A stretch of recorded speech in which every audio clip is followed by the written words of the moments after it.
Chapter 1. The Inciting Incident.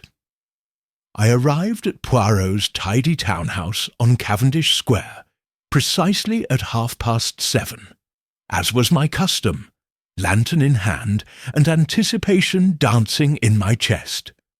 The late October air carried a biting chill, chasing tendrils of fog through the lamplit streets.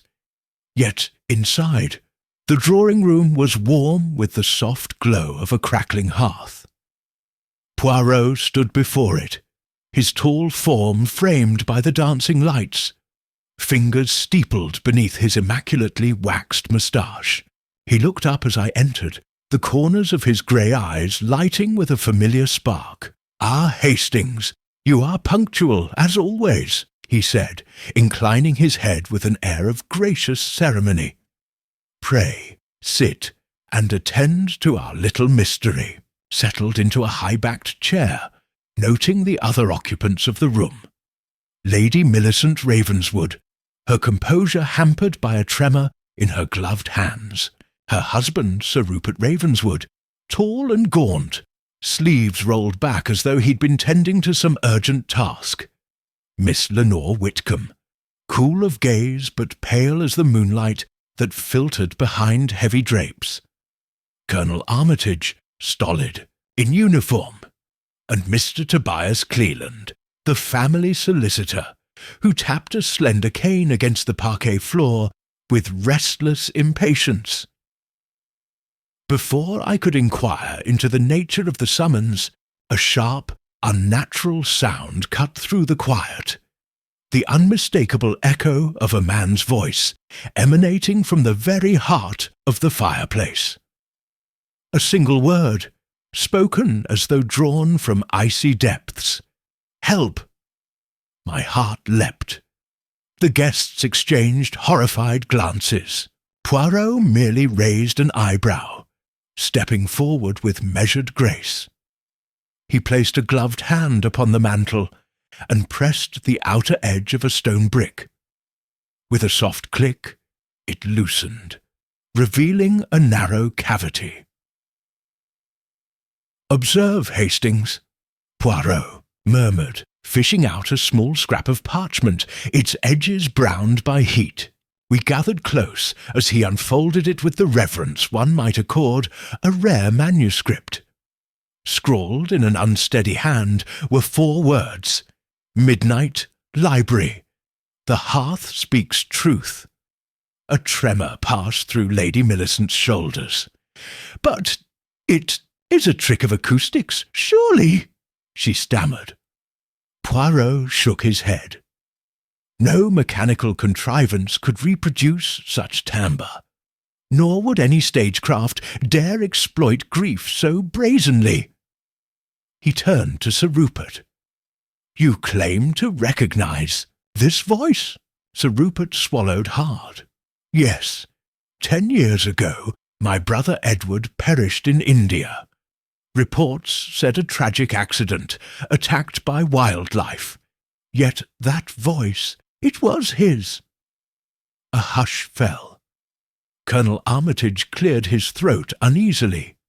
"Surely we do not entertain ghosts and spectres in polite society, Sir Rupert." Miss Whitcomb's dark eyes glistened with tears. I heard it too. Edward's voice, pleading. Poirot's lips curved in a slight smile. "And so, we have a summons from the past, delivered in the present. A threat entwined with promise. Murder is at the root of this note's power. The hearth speaks truth," indeed implying that what appeared accidental was, in fact, most deliberate. Mr. Cleland stepped forward, brow furrowed. But if Edward's death was truly an accident, why would anyone resurrect his name now? To torment the Ravenswoods? "The mind that crafts fear wields it to advantage," Puarro replied. "Our task is to discern whose advantage it may serve, and why." He replaced the parchment, pressed the brick back into place, and closed, the latch concealing the message once more. At that moment, a knock at the front door echoed through the house. A footman admitted a messenger, who delivered a wire stamped urgent. "Lady Ravenswood must see you at once. The will has disappeared." The room dissolved into chaos. Lady Millicent cried out, clutching her pearls. Sir Rupert's face went ashen. Poirot raised a calming hand. "One matter at a time, mon ami. First, the voice from the hearth. Then, the missing will. Both are threads in a single tapestry." He motioned for us to follow him into the library beyond. The walls were lined with books chronicling centuries of human ambition and folly, perhaps apt witnesses to the drama about to unfold.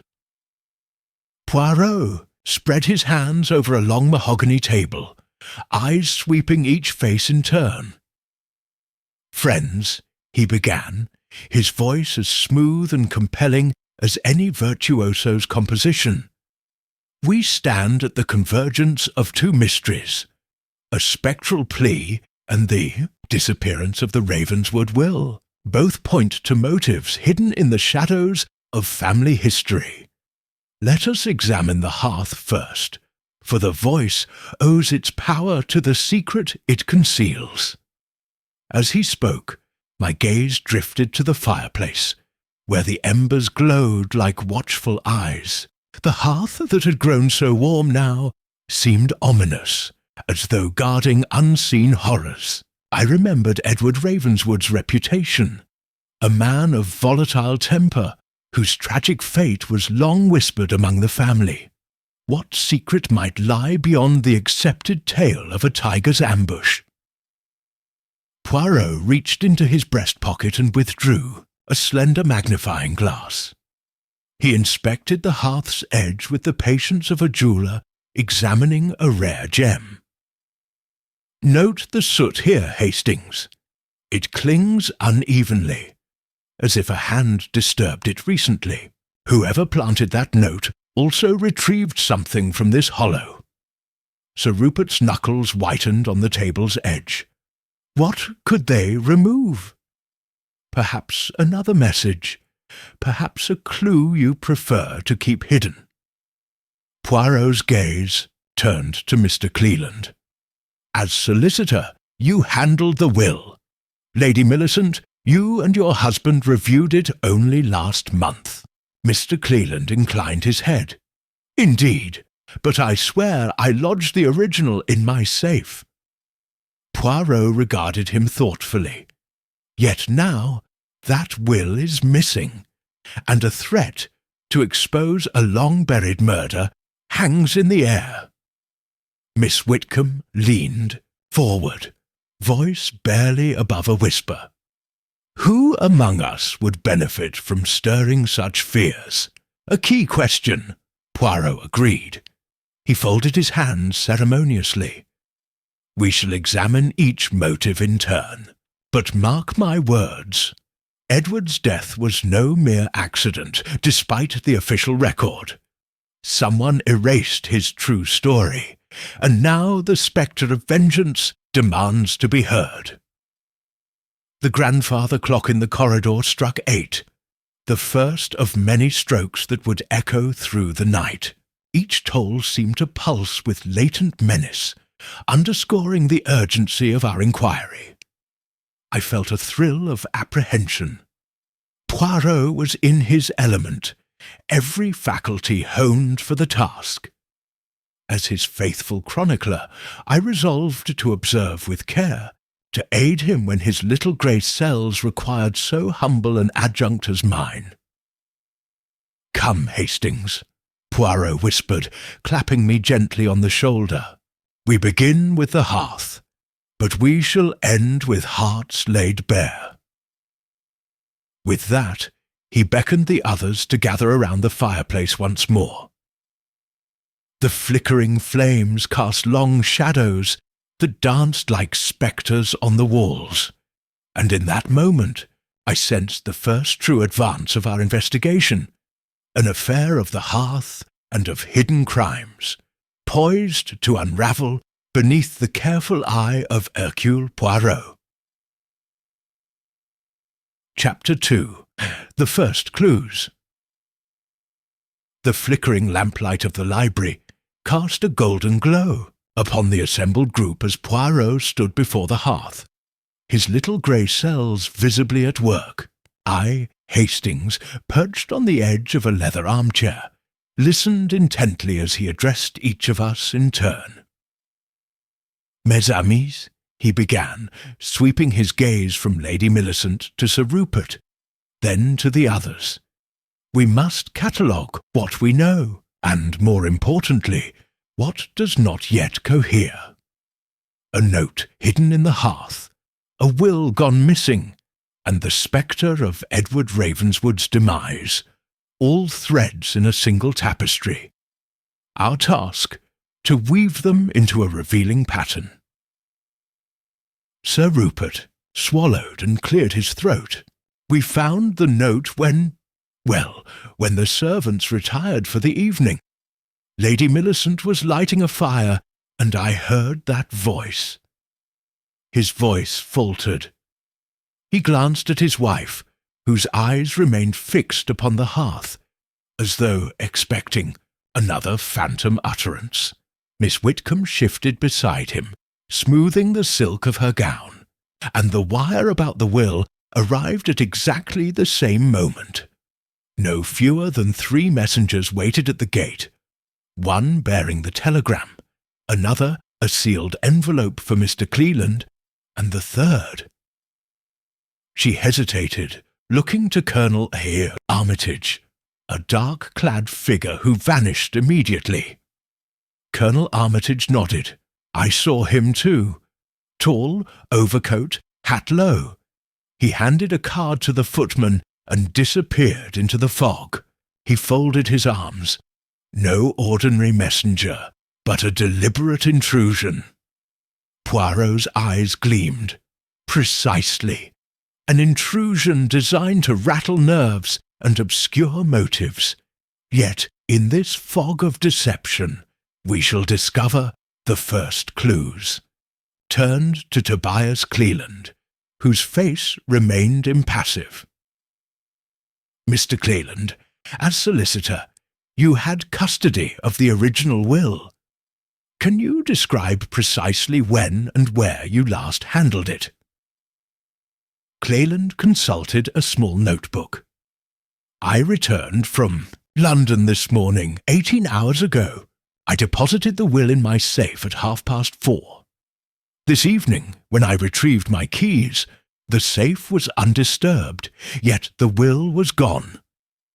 He tapped the brass rim of his spectacles. "No sign of forced entry, no disturbance of anything else. Curious," muttered Poirot. He strolled to the safe's alcove, examining the lock with respectful curiosity. A fine mechanism, one any careful hand could manipulate without violence. Our culprit, I suspect, wields skill and discretion in equal measure. As Poirot spoke, I moved to inspect the hearth more closely. The tile floor before it was pristine, save for a faint dusting of soot. Yet along the edge of the hearth, I noticed a single footprint, smudged, partial, yet distinct. A lady's slipper print, I judged, size small, the outline of a delicate sole, and the faint tread of embroidery. "Poirot," I called. "Look here." I beckoned him over. He bent, peering through his monocle. Ah, a feminine slipper, a likely trace of someone who knelt before the hearth. But which lady among us would risk such proximity to the fire? He glanced at Millicent, whose gloved hands gripped the back of a chair. Lady Millicent flushed. I admit I knelt here first, to warm my hands." She smiled thinly. "I would not have disturbed any parchment." Poirot nodded thoughtfully. "Yet the print extends beyond this brick.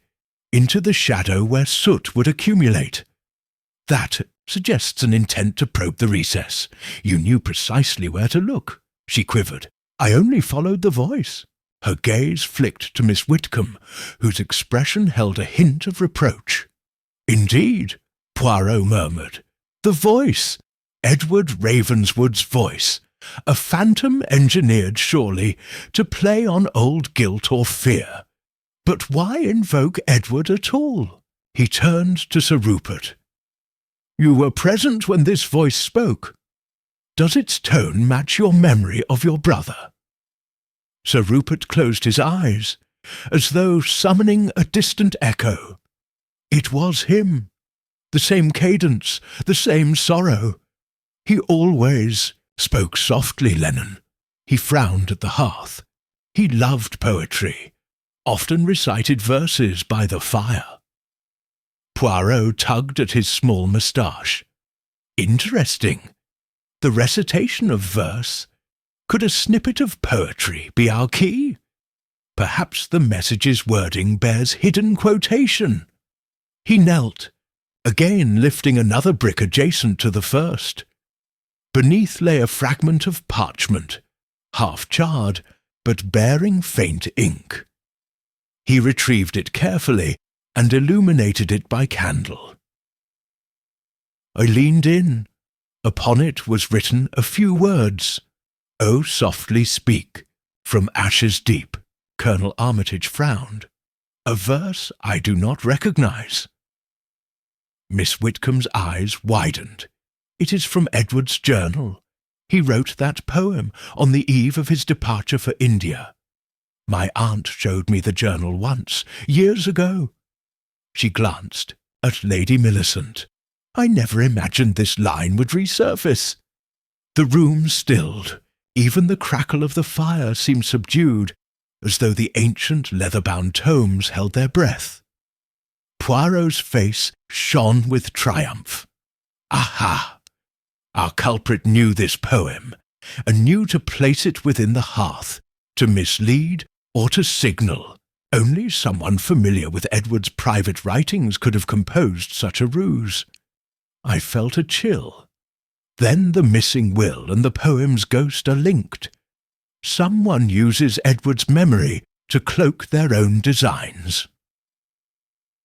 Poirot rose, brushing soot from his cuff. Exactly so, Hastings. Now, we must determine who among us had access to Edward's journal, and who stands to gain by vexing the Ravenswoods with memories of that ill-fated journey.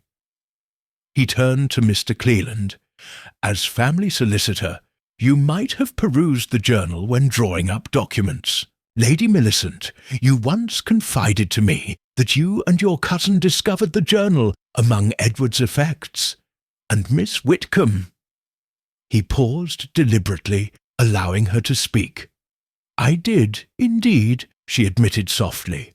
The journal was in a locked drawer of Edward's desk at Ravenswood Hall. I visited last summer to catalogue family heirlooms. I had the key. Sir Rupert's face clouded. You removed it without my knowledge. She shook her head. No, I noted passages to ensure their preservation. The journal is now safely with me until you determine its fate. Poirot's eyes twinkled. Then, mes amis, we have suspects familiar with Edward's words. We have footprints, we have fragments of verse, and we have a missing will. Each clue points to intimate knowledge of the family's past, and to a motive yet obscured. He moved to the centre of the library. Our first clues: a phantom voice, an excerpt of poetry, and a slipper print. Each evidence suggests a feminine hand and an intimate acquaintance with Edward's memory.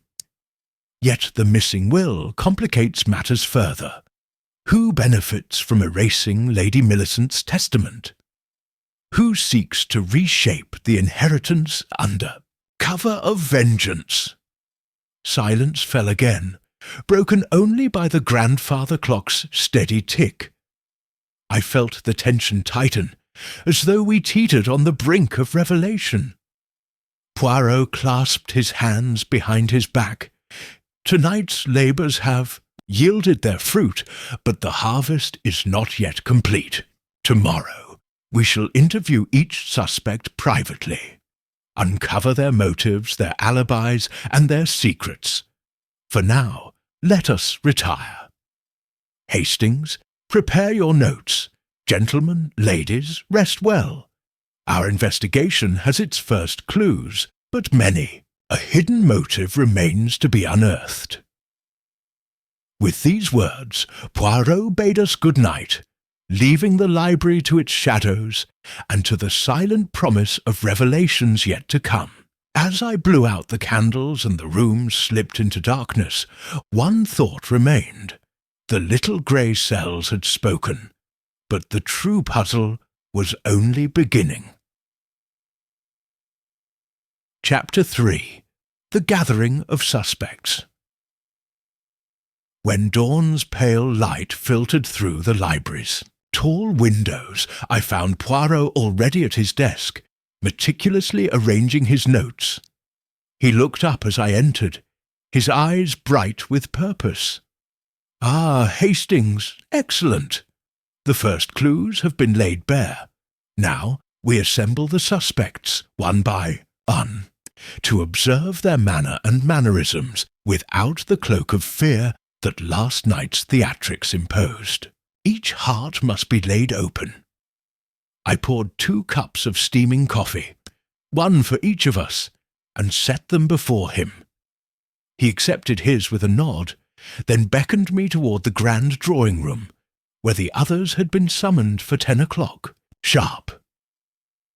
Lady Millicent Ravenswood entered first, her posture composed, but her cheeks still tinged with anxiety. She wore a simple morning dress of dove-grey silk, the high neckline belied by the trembling of her slender hands.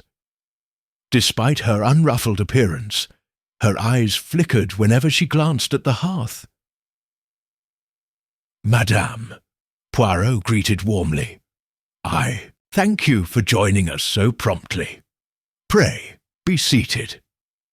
She sank gracefully into a velvet-cushioned chair, clutching a small embroidered handkerchief. Next arrived Sir Rupert, still in his dinner clothes, now somewhat crumpled at the elbows, and knees as though he had spent a sleepless night pacing. His gaunt face was streaked with shadows beneath the eyes. He bowed to Puarro and settled on the opposite side of the room, fingers drumming against the arm of his chair. "Sir Rupert," Puarro said, "your attentiveness last night was admirable. Today I wish merely to observe your natural guise." Rupert managed a faint smile. "I hope I can maintain some composure," he murmured. Then, in quick succession, Miss Lenore Whitcomb entered, her bright eyes lending a curious intensity to her delicate features. Colonel Armitage, erect and dignified in civilian tweeds. And finally, Mr. Tobias Cleland, whose polished boots tapped lightly on the hardwood floor as he surveyed the room. Each took a seat arranged in a horseshoe around the hearth, chairs spaced, just far enough to seem informal, yet close enough to suggest confinement. Puarro rose and approached the cluster of chairs. He held aloft a single charcoal pencil, tapping its end against his palm as if unlocking thoughts. "We are gathered here, mes amis, as a closed circle of potential, shall we say, participants in events both seen and unseen. Last night's developments revealed a voice, a poem, and a missing will.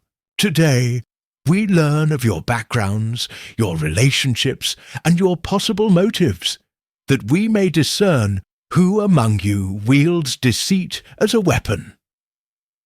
He seated himself in the centre, but slightly apart, ensuring his vantage point encompassed every face. I took a chair by his side, ready to record any telling detail. "Lady Millicent," Puarro began. "You and your late brother were very close. Tell us of your relationship with Edward." She inhaled a trembling breath. "Edward and I shared many confidences. He was scholarly, gentle, prone to melancholy, yet full of passion for poetry and history. When he departed for India, he promised to return triumphant, but fate was unkind."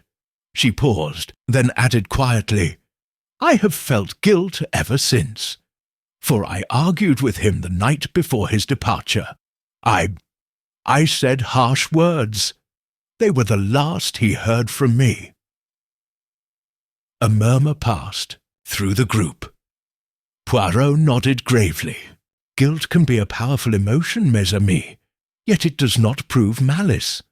Now, Sir Rupert, as Edward's elder brother, what was your bond?" Sir Rupert leaned forward, elbows on knees. "Edward was impetuous, headstrong even. I admired his spirit, but I feared for his safety. His schemes taxed me both emotionally and financially. I offered him my support, yes, but often wondered if his ambitions would be our ruin." He glanced at Millicent. "He confided in me less often than in you, Millicent. Perhaps he sensed your sympathy." Miss Whitcomb stirred in her seat. Puarro raised a hand. "Mademoiselle Whitcomb, you are Edward's cousin. You once catalogued his personal papers. What compelled you to take his journal from Ravenswood Hall?" Miss Whitcomb's gaze flicked between her aunt and Puarro. "I wished only to preserve his writings. The family historian intended to archive his effects, and I feared that precious verses would be lost. I had the key and the authority. Lady Millicent approved." Lady Millicent inclined her head but said nothing. Puarro scribbled briefly on a sheet, then looked up. "Colonel Armitage, you served alongside Edward's regiment in India, did you not?" The colonel's shoulders stiffened. "Yes, Edward enlisted as a volunteer observer. I introduced him to my superiors. He dreamed of military glory, though he had no formal commission. I respected his courage, but his recklessness nearly caused a diplomatic incident. I intervened on his behalf more than once." He met Poirot's gaze steadily. "I bear him no ill will. His death was tragic, yet I recall quarrelling with him over an expedition's planning." Puarro made another note. "And Mr. Cleland, as solicitor, you handled the Ravenswood estates after Edward's death. What was your relationship with him?" Cleland adjusted his spectacles. "I met Edward only briefly, during legal formalities. He desired changes to the entail and to provide for his heirs, though he had none. His affairs were informal, barely recorded. After his death, I arranged the will under Sir Rupert's instructions." He paused. "There was talk of a codicil, unlocated, perhaps destroyed in the fire, that supposedly claimed Edward's study." Poirot's eyes glittered. "A fire? Yet no record of flames was found. Curious." He folded his hands. After a moment's hush, Puarro rose. "Now that we understand your connections to Edward, your affections, your disagreements, your interventions, we must consider the missing will. Lady Millicent, you stand to inherit if no codicil surfaces." Lady Millicent nodded. "Yes, the estate passes to my husband and then to me, but Edward's codicil, if genuine, could override that." Sir Rupert's expression darkened. A codicil could have granted Edward's prized possessions to Miss Whitcomb, or to some charity of his choosing. He glanced accusingly at Tobias Cleland, and only the solicitor could confirm its existence. Cleland's lips tightened. I would disclose anything I possessed, but if the document never existed formally, there is nothing to produce. Puarro walked among them. We have claims and counterclaims, each plausible. Yet someone has hidden the will and revived Edward's spectre with verse and voice. For whose benefit, and to what end? He paused at the hearth, where the morning embers glowed faintly. You each knelt here last night. Lady Millicent first, Mademoiselle Whitcomb later. Though your motives differed, Colonel Armitage you surveyed from the threshold, and Sir Rupert and Mr. Cleland you followed in due course. Someone planted the poem fragment and whisper of the voice to manipulate your fears. He turned to me. Hastings, note that the poem speaks of ashes and voice, fitting for a hearth. But Edward's death involved wild beasts, not fire. Yet we speak of fire now. Our culprit plays with metaphors. We must unmask this theatricality.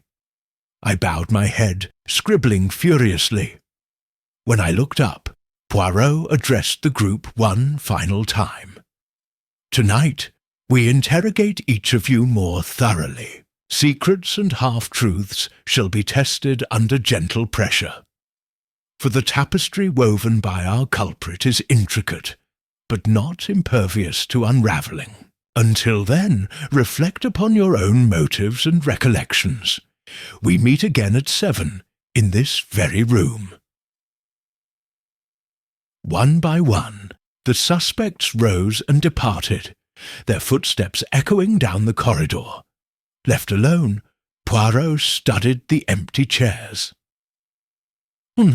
Amy, he said softly, the stage is set and the players have unveiled their roles, but the final act, where the truth is confessed, remains unwritten. Come, let us prepare for the evening's performance. I followed him to his desk, where we reviewed the morning's revelations. The gathering of suspects had provided context and motive, but Poirot's glance toward the hearth reminded me that deeper puzzles lay ahead, and so, with quill in hand and little grey cells activated, we awaited nightfall and the next chapter of our investigation. Chapter 4. Puarro arrives. The clock in the hall struck 7 sharp, its deep chimes resonating through the corridors like a summons. I waited in the drawing-room, quill and notepad at hand, as the soft glow of candles began to chase away the dusk. Moments later, Puarro swept in, his posture as erect as ever, the breadth of his shoulders filling the doorway. He carried himself with the air of a conductor poised before an orchestra, prepared to extract every nuance from each player. Mes amis, he intoned, spreading his arms in graceful invitation, we resume our investigation. His voice, measured and warm, settled the slight tremor still lingering among the assembled suspects. Lady Millicent seated primly in her chair, Sir Rupert, pale and restless, Miss Whitcomb, eyes bright yet guarded, Colonel Armitage, erect yet watchful, and Mr. Cleland, who adjusted his spectacles with a habitual flick. Poirot's gaze swept methodically from one to another. Before we begin, permit me to share my first impressions. He paused, steepling his fingers beneath his impeccably waxed moustache. I observed each of you yesterday, your gestures, your hesitations, your fleeting glances. Such details speak volumes, more than words. Lady Millicent's fingers tightened upon her gown's fabric. Puarro inclined his head. Madame, when you knelt to warm your hands by the hearth, your breath caught at the very moment the voice spoke. A natural reaction, yes, but you lingered longer there than the simple desire for warmth would require." Her lips parted, but she managed only a quiet, "I wished to discern the source of the sound." "Exactly," Puarro said with a gentle nod. "Yet someone else followed you soon after, and their posture was markedly different. Sir Rupert, you stood erect, nearly rigid, hands clenched behind your back. A soldier's bearing, yet tonight your tension was not merely formality. You braced yourself as though fearing an accusation." Sir Rupert exhaled, his voice low. "I feared that my late brother's memory would be maligned." Poirot's dark eyes glimmered. "A valid concern, but fear can also be a shield for guilt. We shall return to that moment, yes?" Sir Rupert bowed. Poirot continued his survey. "Miss Whitcomb, you crossed your ankles precisely 3 times when you took your seat just now. A gesture of composure, or perhaps an effort to steady yourself. I also noted that your eyes travelled repeatedly to Lady Millicent as though seeking reassurance, or perhaps measuring her reaction." Miss Whitcomb's cheeks coloured. She inclined her head. "I admit I was anxious. And Colonel Armitage," Poirot went on, "you leaned forward when Mr. Cleland spoke of the will's whereabouts, and leaned back when the poem fragment was revealed. A chronological sympathy, yes? You sympathise with Lady Millicent's plight, yet recoil at the spectre of Edward, whose memory you once shared in a very different light." The Colonel inclined his chin, silent. Finally, Poirot's gaze rested on Mr. Cleland. "And you, Monsieur Cleland, your spectacles slid down your nose when I questioned your handling of the will, and you pushed them back up the moment I mentioned the fire that supposedly destroyed Edward's study. An unconscious deflection, or a preconceived discomfort?" Cleland pressed a hand to his mouth. "I handled all documents as instructed. Surely you do not suspect me of subterfuge?" Poirot merely smiled. "I suspect nothing, monsieur. Observation precedes conclusion. Now we turn to the official theory of these events, the theory advanced by the household staff and the local inspector." At Poirot's gesture, Lady Millicent rose to fetch a printed statement from the small table beside her. She handed it to Poirot, who read it with deliberate care. "The voice was a trick of acoustics, the inspector claims," Poirot read aloud. "Some shifting of internal flues allowed a ventriloquial effect. The will's disappearance was opportunistic, taken by a doubtful hand seeking to blackmail or profit from the Ravenswoods." He lowered the paper. "Mais non. This theory does not cohere with the evidence. First, the voice possessed a timbre that no mere shifting of flues could produce. Second, the will was taken with precision. No ransacking, no traces except the missing parchment itself. Third, the sequence of events cannot be random coincidence. Poem fragment, phantom voice, missing will, all appear orchestrated." He tapped the statement. "Yet the inspector, lacking our privileges of sight and hearing, has accepted an easy explanation. We must not." Poirot turned to me. "Hastings, remind us of the timeline." I cleared my throat and consulted my notes. "Yesterday evening, servants retired at 6:30. At 7, Lady Millicent kindled the fire, whereupon the voice spoke twice.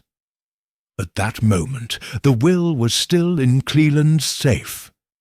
By 6:45, the will had vanished, as evidenced when he sought it. The telegram arrived at precisely 7, and the poem fragment was discovered shortly thereafter. By 8, the inspector had interviewed the footman and endorsed the accident theory. Poirot nodded. Eh bien, if the voice and fragment were intended to scare, and they were, then the will's removal must have been part of the same plan. But to attribute this plan to mere opportunism is folly. No common blackmailer would summon household staff by telegram, nor bore through a hearth to plant poetry. Our culprit is no amateur. Lady Millicent drew a stiff breath. Then who? Someone intimate with the household's rhythm, said Poirot, and with Edward's story. Someone who could move unseen, who knew the hearth's secret cavity, and who recognized the poem from Edward's journal. He spread his arms. We have narrowed our suspect list considerably, yet motive remains to be clarified. Was the will taken to prevent its codicil from surfacing, or was it a lure to distract from another crime yet to come? An uneasy silence followed. Miss Whitcomb spoke softly. I fear both. Someone could manipulate our grief for personal gain, either financial or otherwise. Poirot smiled faintly. You speak wisely, mademoiselle, but speak we shall tonight in private. I will question each of you individually, not to frighten, but to illumine. The flaws in the official theory are obvious to us. The truth lies in the shadows where the inspector has not looked. He glanced at the hearth, its embers glowing orange in the dim room. Tomorrow we shall reconvene.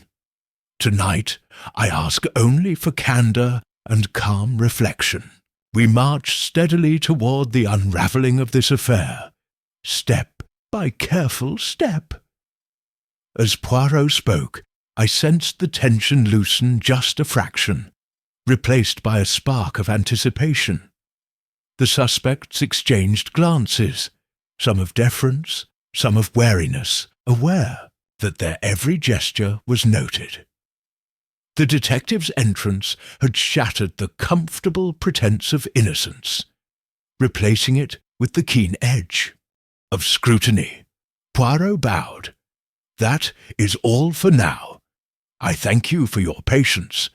Hastings and I will retire to review our notes. For the guilty, the night grows long. For the truthful, dawn brings release. With that, he swept from the room, his robes of investigation trailing like a banner. The suspects, released from his direct gaze, rose reluctantly and filed out in silence. I gathered my papers as the last candle guttered, and the drawing-room fell into darkness. In the hush that followed, I reflected on Poirot's first impressions. He had dismantled the official theory piece by piece, guided by subtle observation. Yet the true culprit remained hidden, watching, waiting for an opportunity to strike again. As the embers faded, I realized that our detective had set the stage, and the next act promised to reveal the depths of human ingenuity, deception, and desperation that lay at the heart of the affair at the hearth. Chapter 5. Initial Interviews. Begin late that evening, Poirot and I withdrew to the small oak-panelled consultation room adjoining his study. The gaslight cast a mellow glow upon his polished desk, where he arranged his notes with fastidious care. Now, Hastings, he said, folding his hands, it is time to commence deeper inquiry. We shall interview each suspect in turn. Observe closely. Their words may lie, but their gestures never do. I nodded, setting my quill to fresh parchment.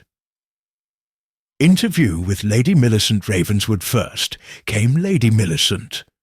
Her fine evening gown now exchanged for a simple black wrap, yet beneath her composed exterior I discerned a tremor in her voice.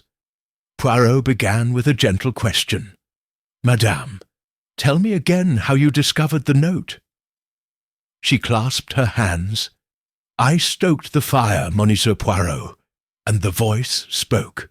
I believed it a mechanical trick, yet I felt compelled to kneel and search. He inclined his head. You deleted not a moment's hesitation before probing the hearth? She hesitated, pressing her lips. I admit I paused. Fear, you understand. Poirot's gaze remained soft yet relentless.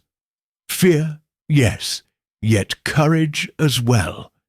And tell me, Lady Millicent, who among us do you believe capable of such theatrics? Her pale eyes flicked to the door. I cannot say.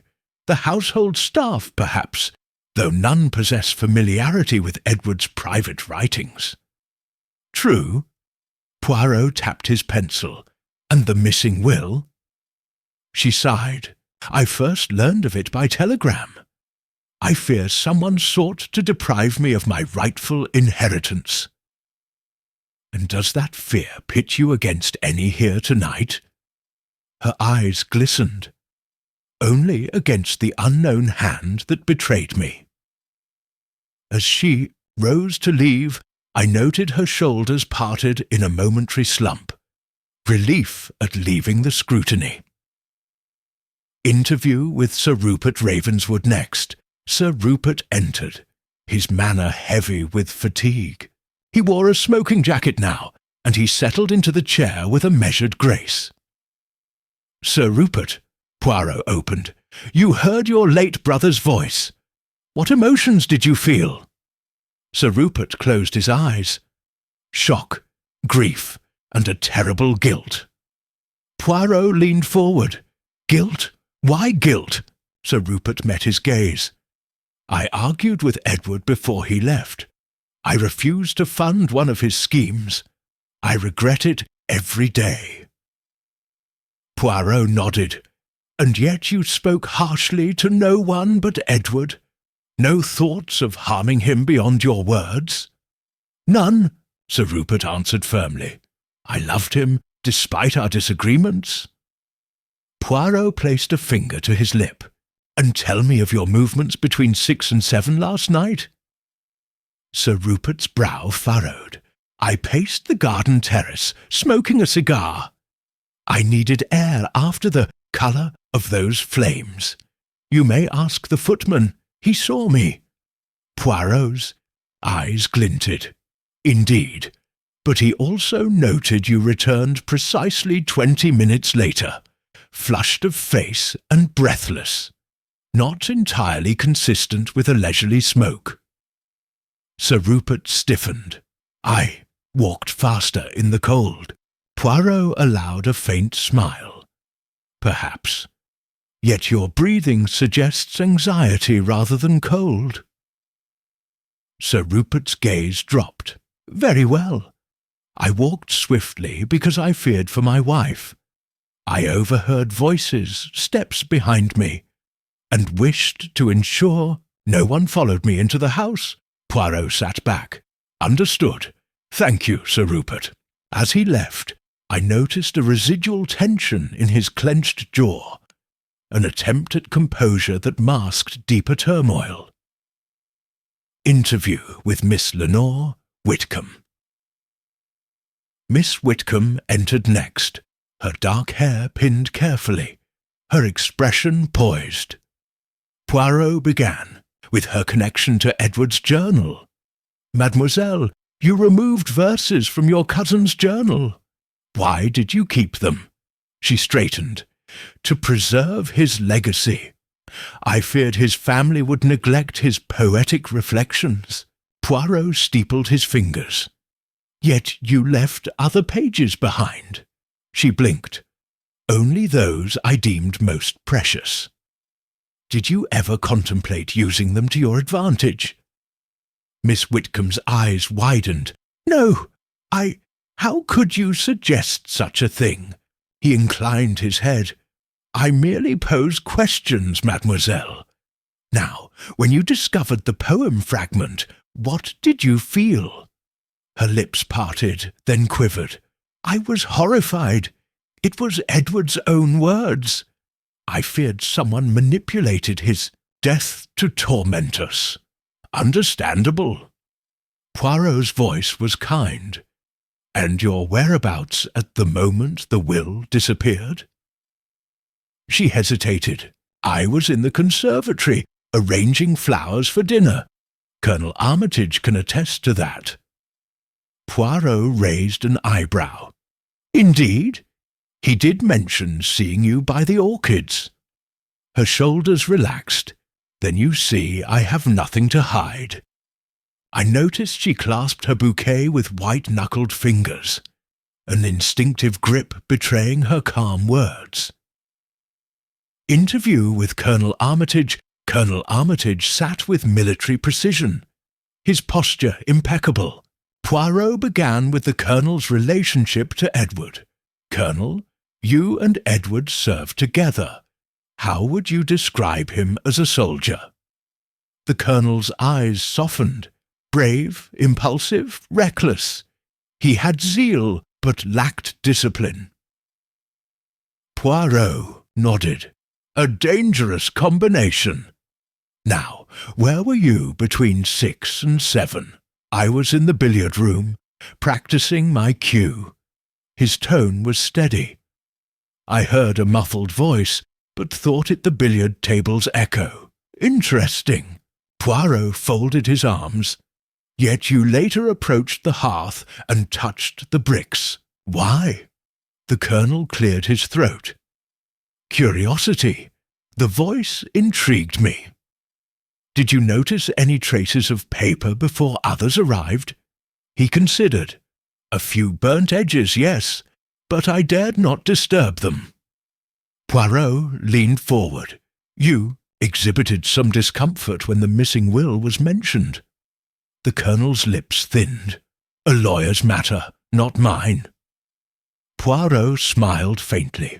Of course, his restraint was admirable, yet I saw a flicker of annoyance, perhaps at being drawn into legal concerns beyond his military ken.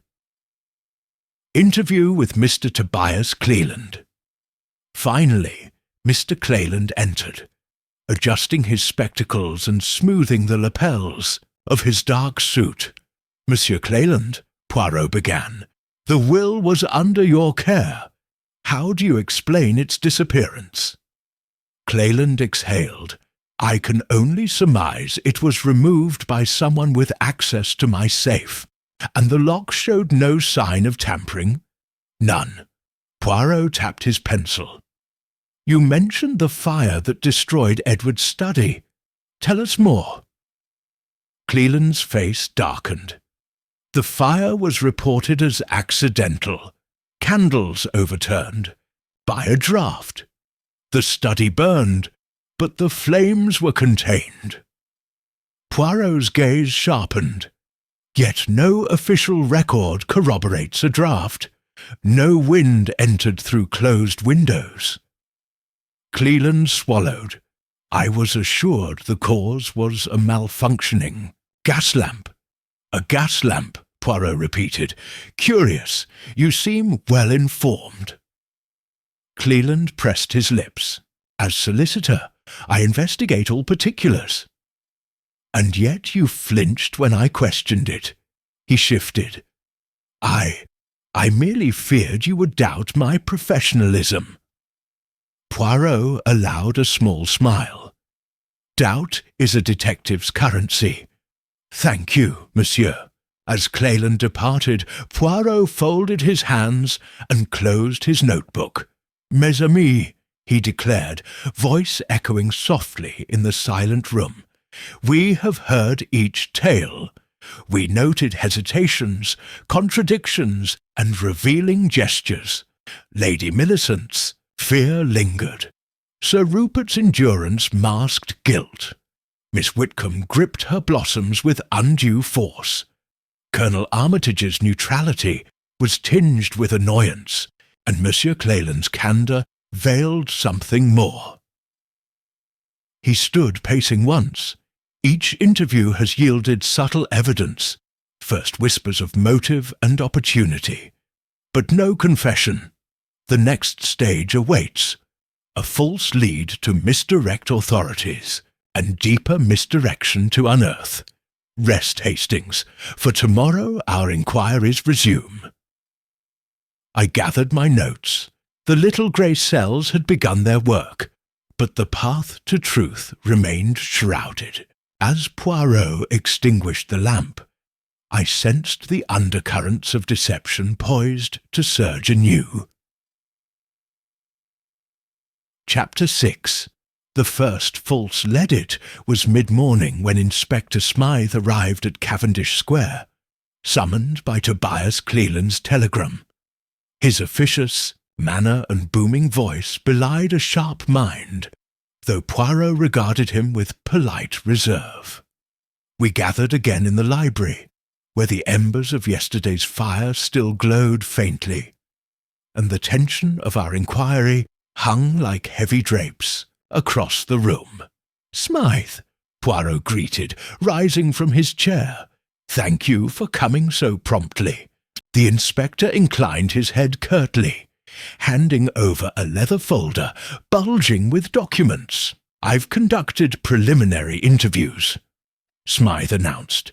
"I believe we have our culprit.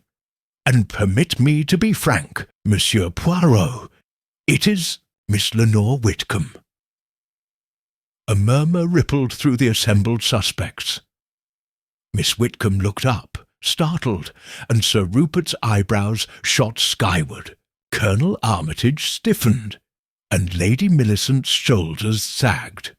"Smythe," Puarro said calmly, "on what foundation do you rest this conclusion?" The inspector spread several papers on the table. "First, a letter when covered in your drawing-room. A letter from Miss Whitcomb to an unknown correspondent, referencing the prize in the hearth. It reads, 'Once I possess it, all shall be mine.' Second, a diary entry of yours describing how you awaited the moment to strike. Third, witnesses place you near Mr. Cleland's safe at the crucial hour." He tapped the first page. "Evidence, pure and simple." I felt Miss Whitcomb's hand tighten on her bouquet. She rose, cheeks flushed. "This is preposterous. That letter. I wrote to a publisher about a short story, not to blackmail anyone." Puarro leaned forward. "Explain, mademoiselle." She snatched the letter from Smythe, smoothing the paper with trembling fingers. "I sent this as part of my submission. The prize in the hearth is the title of my story. It was due at Mr. Mellor's office in Mayfair. I had no cause to hide it. Yet I remembered Colonel Armitage admired literature, so I sought his advice on publishing. I never imagined it would be used against me." Puarro nodded, turning pages, and the diary entry awaited the moment to strike. "To what does that refer?" Miss Whitcomb's voice wavered. "A dramatic flourish in my writing, not a literal intention. I confess, I became so immersed in Edward's journal that I penned entries as though I were him, writing his confessions. Foolish, perhaps, but not criminal." Inspector Smythe bristled. "Creative excuses. What of your presence at Mr. Cleland's safe? Several servants claim to have seen you loitering near the solicitor's office." Again, Miss Whitcomb offered a counter. "I went there to request Mr. Cleland's permission to consult his sealed files on Edward's estate. I wished to quote actual legal terms in my story. He invited me in for a brief chat about research. I left promptly." Smythe waved away her protestations. "So many convenient coincidences, and the safe showed signs of manipulation. No force, as though someone picked the lock." Puarro raised a hand. "Inspector, you admit no signs of forced entry, yet only someone familiar with the mechanism could open it so cleanly. Who, then, would be most acquainted with that safe? Smythe frowned. Mr. Cleland himself. It would strain credulity to believe the solicitor absconded with his own documents, Puarro replied. And Lady Millicent and Sir Rupert lack the technical skill. He fixed Smythe with an inscrutable gaze. Mademoiselle Whitcomb's explanation holds water. Literary ambitions, not blackmail. Yet this is not to say she is above suspicion in other matters. But on the matter of the missing will, I find her innocent. The inspector's jaw tightened, but he produced another sheet. Very well, Monsieur Poirot. Then perhaps you can explain this. A pair of gardening gloves, found inside the hearth's cavity, alongside the poem fragment. They bear the initials R.R. and traces of candle wax and soot. I submit they belong to Sir Rupert Ravenswood, and thus implicate him. In the planting of evidence, Sir Rupert rose, face pale. He drew off his jacket sleeve to show his cuff, free of wax. Why would I wear gardening gloves by the hearth? I never garden at night. Poirot took the gloves, inspecting the embroidered initials. He held them to the light. These gloves are indeed monogrammed R.R., but notice the uneven stitch near the R. A repair made hastily, perhaps by someone wishing to mislead. Look here. He pointed to tiny threads. The soot pattern matches the outer bricks, not the inner cavity. Whoever wore gloves here intended them to fall into sight. He returned the gloves to Smythe. A clever ploy, but one that betrays its author's hand. Now, Inspector, you have your false lead, Miss Whitcomb as blackmailer, or Sir Rupert as saboteur. Yet I sense your eagerness to close the case. Smythe bristled. I have duty to the public purse and the peace of this household. Undoubtedly, Poirot agreed, but let us not be hasty. The evidence thus far, an ambiguous letter, a theatrical diary entry, and misdirecting gloves, points to a constructed narrative, a false lead, in fact, to protect the true perpetrator. Smythe folded his arms. Then who? Poirot pivoted, addressing all present. Our culprit is one among you who benefits from the will's disappearance, who knows Edward's personal writings, and who can manipulate theatrical devices. But they also sow false trails. Letters designed for misinterpretation, gloves intended to implicate an innocent, and diary entries to inspire alarm. Miss Whitcomb inhaled. Then there is someone directing the inspector's attention away from the real crime.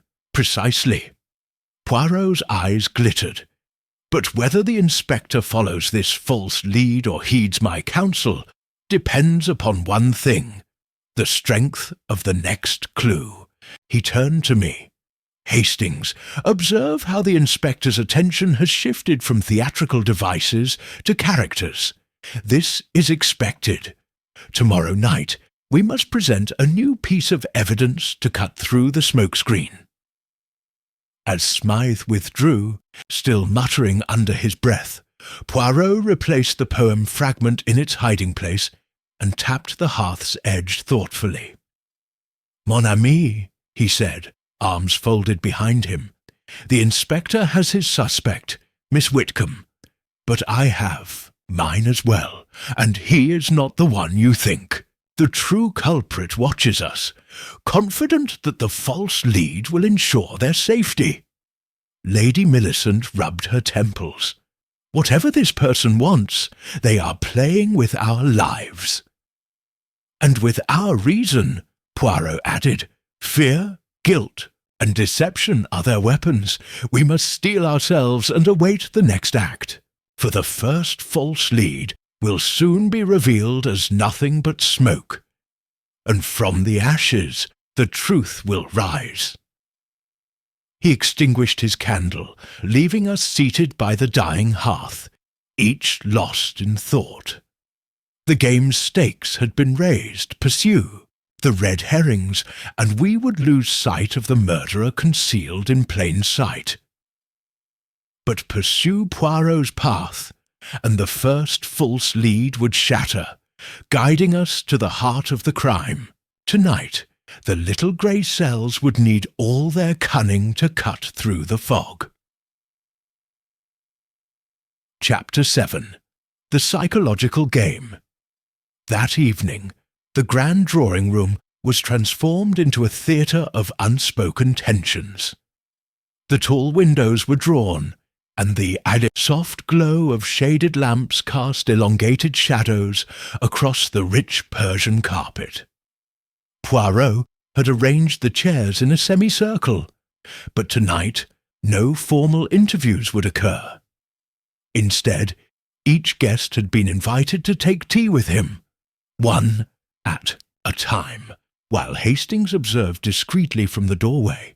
The intent, Poirot explained, was to provoke subtle emotional reactions, testing each suspect's composure under casual conversation rather than direct interrogation.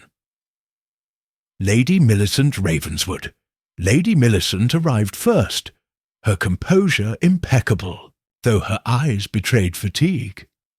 Poirot poured her tea with his customary flourish, and invited her to share recollections of happier times at Ravenswood Hall. "You once told me, madam," he began softly, "that Edward's laughter could fill an entire room.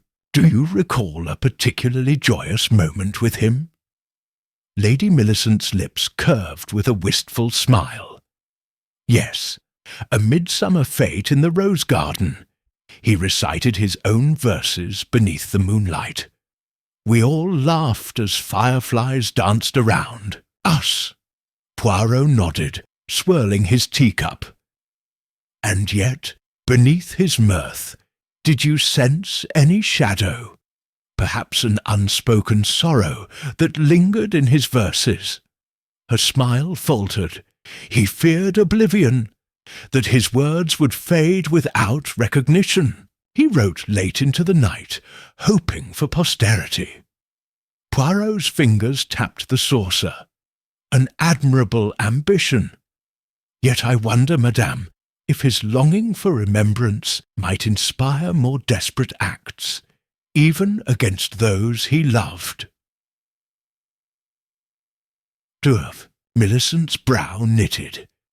"You suggest he—" She cut herself off, eyes widening. "No, impossible.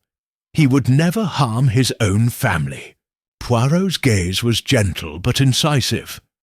"Perhaps not. But grief can twist nostalgia into guilt, and guilt can prompt retribution. You understand this, yes?" She shook her head. "I do not." Poirot sipped his tea. "Pity. Yet your agitation is telling. You fear that memory of Edward can be weaponized, and you know more of his sorrow than most. Thank you, madame." Sir Rupert Ravenswood. Next to join Poirot was Sir Rupert, escorted by a footman bearing a tray of biscuits. He accepted a teacup and settled into the seat, staring into the lamplight as though it held answers. "Sir Rupert," Poirot ventured, "you once confided that Edward's schemes cost you dearly, yet you provided for him all the same." "Why?" Sir Rupert's voice was low. "I loved my brother. Despite his recklessness, he was family." Poirot leaned forward. "And did you ever regret that generosity?" Sir Rupert's jaw tightened, at times when creditors came calling. But regret never turned to resentment. "Interesting," Poirot murmured. "Resentment can ferment in silence, like embers beneath ashes. Tell me, mon ami, do you regret anything beyond crushed finances?" Sir Rupert paused, gaze distant. I regret that he may have squandered his talent for poetry, that his words went unread. His eyes drifted toward the hearth. I regret that he never married, never left heirs. Puarro let the silence linger. Regret is a heavy burden, yes. It can spur one to seek rectification, or revenge. He observed Rupert's fingers as they traced the cup's rim. Your trembling is slight, but present. You fear the loss not only of estate, but of legacy. Sir Rupert drew a breath.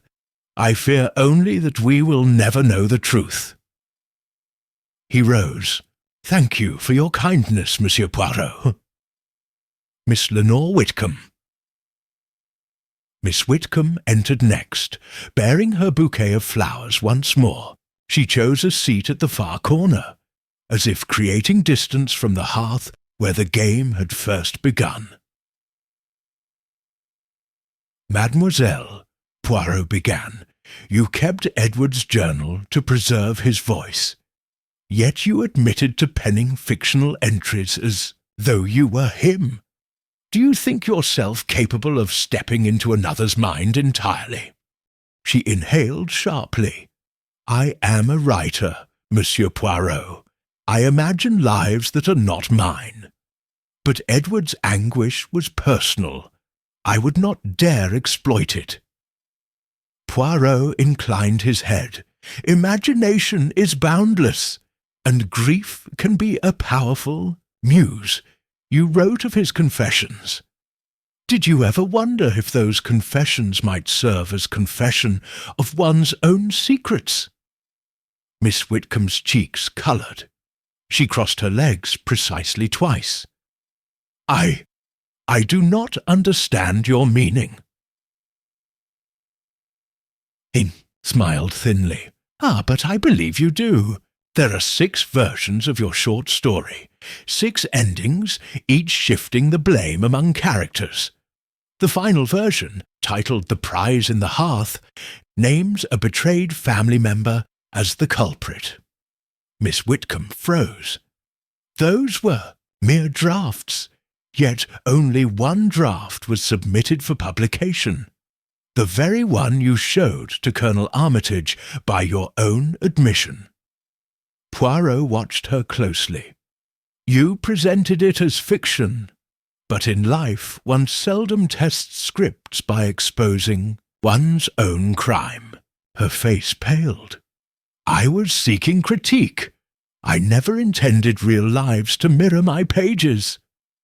Poirot's top lip quivered in a faint smile.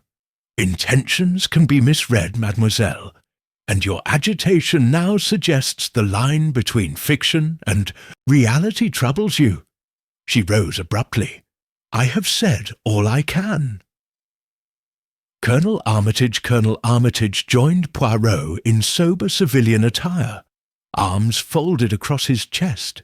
He accepted a cup of tea but did not drink. Colonel, Poirot said, you told me you found Edward's zeal admirable but reckless. Did you ever fear his ambitions threatened his safety, or yours? The colonel's gaze was steady. I feared only that his schemes would endanger diplomatic relations in India, and yet you intervened on his behalf. You vouched for him when his actions overstepped protocol. Armitage inclined his head. He was my friend. I owed him that loyalty. Poirot tapped his saucer. Loyalty is a noble quality, but it can be exploited. If one trusts too much, one becomes vulnerable. He paused. Consider this. Someone close to you might betray your trust to further a hidden agenda. The colonel's lips thinned. I trust few, Monsieur Poirot. Indeed, Poirot's eyes glinted. But your discomfort at Miss Whitcomb's draft, when the ending mirrored a military betrayal, suggests a fear of betrayal from within your own ranks. Armitage's hand twitched. He leaned back abruptly. I fail to see your point. Poirot nodded as though satisfied. "Then I shall leave you to ponder it." Mr. Tobias Cleland. Lastly, Poirot invited Mr. Cleland for tea. He arrived with deliberate calm, though his spectacles glinted under the lamp. "Monsieur Cleland," Poirot began, "as solicitor, you maintain order in chaos. Yet, I wonder, have you ever orchestrated chaos to create order more to your liking?" Cleland's brow furrowed. "I maintain only legalities, monsieur." "Certainly. But consider, a will is the final word of the deceased. Its disappearance grants you control over its contents." Poirot allowed that to sink in. And the study fire, too. Reports were inconsistent. Some said a gas lamp, some candles. Who benefits from ambiguity in the record? Cleland's lips pressed tight. No one benefits from loss of clarity, except those seeking advantage. "Advantage," Poirot echoed. "Tell me, monsieur, have you ever adjusted the testimony of a witness ever so slightly to protect your client?" Cleland's eyes flickered. He pressed the napkin to his lips. "I provide counsel, not deception." Poirot studied him closely. "You flinched when I mentioned the fire. Your profession demands precise record-keeping. A slight tremor betrays something hidden." Cleland rose. "I believe this is enough." Poirot extinguished the lamp and turned to Hastings, who stood silently in the doorway. "Mon ami," he whispered, "observe the cracks in their facades. Lady Millicent's fear of guilt, Sir Rupert's regret for unfulfilled legacy, Miss Whitcomb's struggle between fiction and reality, Colonel Armitage's fear of betrayal, and Monsieur Cleland's tremor at shadows of legal ambiguity. Each mind has revealed its weak spot." Hastings nodded. "And each reaction will guide our next steps." Poirot inclined his head. "The psychological game is set. Now we wait for the suspect to falter under pressure, for the real culprit cannot resist revealing himself when their weakness is probed." He guided me from the room as the last embers of conversation faded. Outside, the fog lay thick upon Cavendish Square, as though the city itself conspired to cloak our endeavours. Yet within, the little grey cells had begun to unlock doors no one else even knew existed, and soon the perpetrator's own mind would betray him. Chapter 6. The first false Lord Inspector Smythe arrived at Cavendish Square late in the morning, his polished boots echoing through the marbled entrance hall as he strode to the library, dossier in hand and confidence in his bearing. Poirot greeted him with a measured nod, offering a seat before the grand mahogany table. The other suspects gathered in tense silence behind him. Smythe wasted no time. "I believe we have unmasked our culprit," he announced, spreading several documents across the table. "Miss Lenore Whitcomb is responsible for both the note in the hearth and the disappearance of the will." A ripple of astonishment passed through the room. Miss Whitcomb, standing near the tall windows where shafts of sunlight cut through the dusty air, betrayed no outward shock, but her slender hands clenched ever so slightly at her side. Smythe tapped the first document, a folded letter. "This," he declared, "is a letter from Miss Whitcomb to an unknown correspondent. Notice the phrase, 'the prize in the hearth,' and the promise that once I possess it, all shall be mine, clearly intended to blackmail Lady Millicent." He gestured to a second paper, a diary entry penned in a looping script, and here a diary excerpt. "I await the moment to strike. Finally, witnesses place Miss Whitcomb near Mr. Cleland's safe at the critical hour. Miss Whitcomb stepped forward, her expression composed yet resolute. "Inspector, that letter was my own submission to a publisher," she said, lifting the paper. "The Prize in the Hearth was the title of my short story inspired by family law. I showed an early draft to Colonel Armitage for feedback. The phrase you cite is fictional, not a threat." Smythe's brow furrowed as Puarro examined the letter closely, noting the watermark and publisher's reference number faintly printed in the corner. "And this diary entry," Smythe pressed, "it speaks of striking at the heart of the family." "That, too, is metaphor," Miss Whitcomb replied, a flourish of dramatic prose. "I wrote in Edward's voice to capture his poignancy. I meant no real violence." Smythe scowled but turned to the assembled guests. "Then perhaps you can explain why servants saw Miss Whitcomb loitering by Cleland's office late last night." Before Miss Whitcomb could answer, Puarro raised a slender finger. "Inspector, let us consider the totality of evidence. You have a letter miscast as blackmail, a diary entry misinterpreted as intent, and sightings of a young lady visiting the solicitor for legitimate research. These form a neat but superficial portrait, one easily assembled to conceal the true. Architecture." He tapped the diary. "Note the paper's texture, different from Miss Whitcomb's letterhead. The ink appears faded deliberately, as though aged, a contrivance to mislead."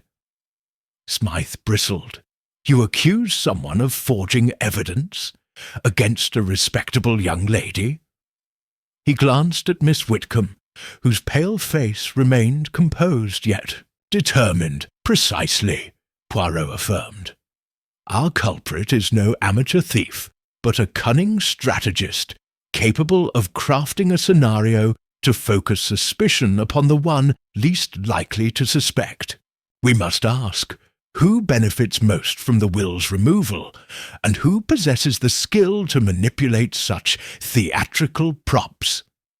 At that moment, Sir Rupert Ravenswood stepped forward, voice low but firm. "Inspector, look here."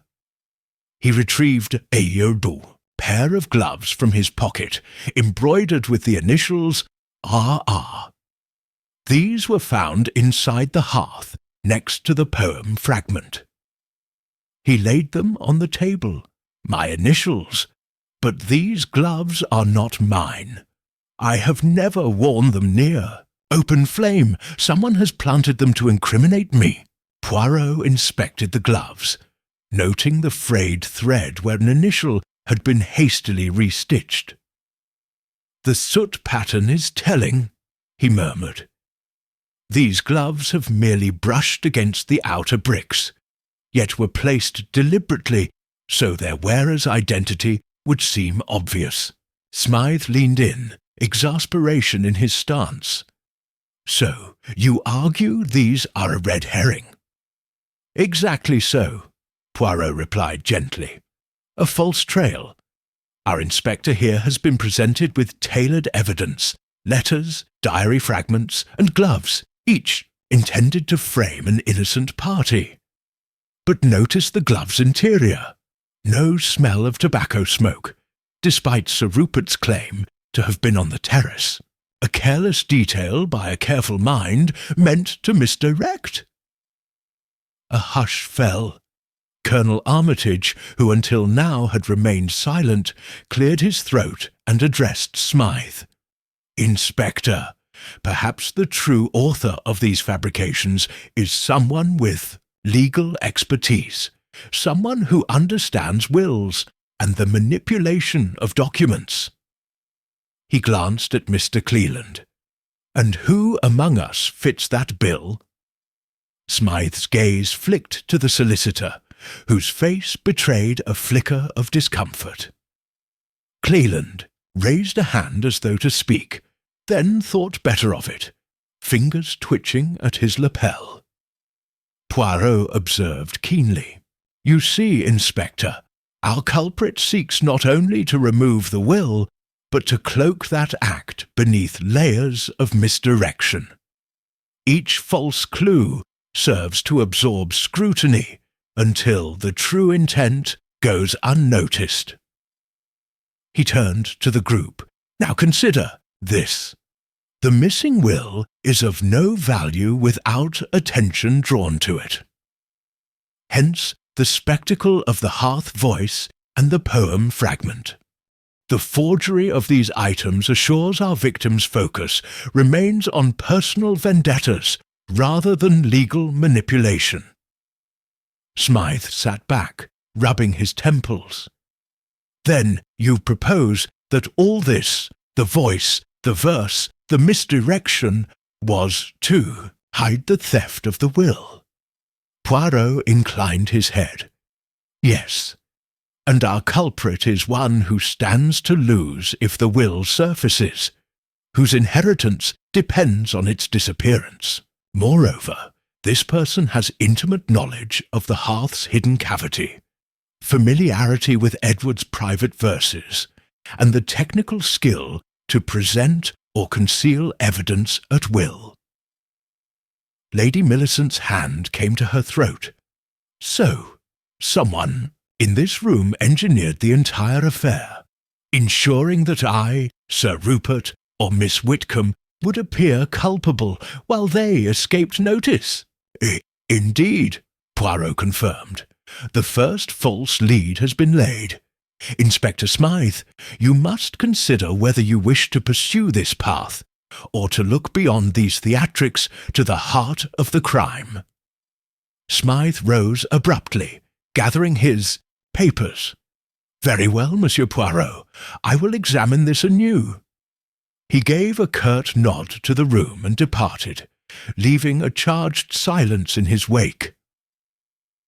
As the door closed, Puarro turned to me, smile faint but triumphant. "Our game has just begun, Hastings. The inspector carries with him a false conclusion. Tonight our task is to prepare the true evidence so that when he returns, he will see not a fiction, but the stark truth." I nodded, mindful of the delicate balance Puarro maintained between misdirection and revelation. The first false lead had been revealed as a deliberate ruse, and from its unmasking we would draw ever closer to the murderer concealed in plain sight. Chapter 7. The Psychological Game. That evening the grand drawing-room at Cavendish Square felt charged with an almost electric tension. The windows were drawn, and shaded lamps cast pools of light across the polished floorboards. Puarro had invited each suspect, Lady Millicent, Sir Rupert, Miss Whitcomb, Colonel Armitage, and Mr. Cleland, to assemble at 8 o'clock. "For Shad, a simple refreshment," he said, though the gravity of their expressions belied any notion of mere hospitality. Hastings and I waited discreetly at the edge of the room as the guests entered one by one, each bearing a teacup or a glass of sherry, their eyes flicking to the hearth as if expecting another phantom utterance. Puarro stood by the mantel, fingers steepled beneath his immaculate moustache. "Mes amis," he began, in a voice that was soft yet carried to every corner of the room. "Tonight we play a little game of observation. You will engage in conversation and reflection, while I, and my faithful companion here, observe your reactions." His gaze swept the group, lingering on each face just long enough to set them on edge. For it is not the spoken word that betrays the guilty, but the unguarded gesture. A fluttered eyelid, a trembling fingertip, a breath caught or released. Lady Millicent's expression tightened as she arranged her lavender fingers around her teacup. Sir Rupert pressed his lips together, jaw clenched, the flush of unease colouring his pale cheeks. Miss Whitcomb's dark eyes darted from one person to another, and Colonel Armitage leaned slightly forward, arms folded as though bracing himself. Mr. Cleland adjusted his spectacles and stared at the pattern on the carpet. "Let us begin with memory," Poirot continued, his tone almost conversational. "Recall the poem fragment we discovered in the hearth, 'Oh, softly speak, from ashes deep.' Who among you can tell us what that verse meant to Edward Ravenswood?" He paused, letting the question hang in the air. Lady Millicent spoke first, voice measured. To him, ashes symbolized both destruction and purification. He believed that through fire, one's true self is revealed. She met Poirot's gaze evenly, but I noted the slight tremor in her fingers as she set down her cup. Sir Rupert's voice was quieter. He recited that poem on the night he departed for India. It was his farewell to home, to family. Hindle, throat bobbed as if he swallowed back deeper emotion. He glanced at Millicent for reassurance. Miss Whitcomb leaned back. I recall more its tone of lament than hope. Edward feared that home would not remember him as he wished. She folded her arms, lips pressed in a tight line. Colonel Armitage spoke crisply. He quoted it to me after a narrow escape in the field. He saw himself as both fire and ash, at once creator and destroyer. He looked at Cleland as if challenging the solicitor to dispute it. Cleland cleared his throat. I, too, knew Edward's affinity for metaphors, but I would not presume to interpret the depth of his intentions. He smiled thinly, as though deflecting further scrutiny. Poirot nodded thoughtfully. Each explanation is plausible, but notice the differences. You each ascribe distinct meaning to the same words. Under stress, our minds colour recollection with our own fears and desires. He stepped closer to the hearth. Now, permit me to test the strength of these recollections. He retrieved a narrow slip of paper from his pocket and placed it on the mantel. This line is nearly complete, yet one crucial word is missing. Who can supply the missing term? He turned to Millicent, whose face went pale. Speak if you will. Millicent swallowed, gaze locked on the scrap. Her voice trembled as she answered, "From ashes deep, the truth takes flight." She exhaled sharply, as though relieved, but her knees might have buckled had she not gripped the edge of the mantle. Sir Rupert shifted, rubbing his hand across his forehead. I believed the final word was rise. The truth shall rise. Miss Whitcomb frowned. I thought it was reveal. Colonel Armitage and Mr. Cleland each suggested different words. Ascend, awaken. None matched Millicent's, yet Poirot's small smile confirmed her accuracy. Brava, madame, Poirot said gravely. Your memory is precise, but note your agitation. In your relief, you allowed your hand to shake. That tells us how much you value Edward's words, and perhaps how acutely you feel their power. He burned his gaze into Millicent's face, and she looked away. Turning to the others, he continued, And you, Sir Rupert, you answered quickly but incorrectly. Your memory was influenced by desire, to see Edward vindicated, his truth rising. Your choice of word reveals your hope, not his intent. Rupert's shoulders sagged. momentarily unmasked. Puarro then faced Miss Whitcomb. You hesitated, suggesting multiple possibilities.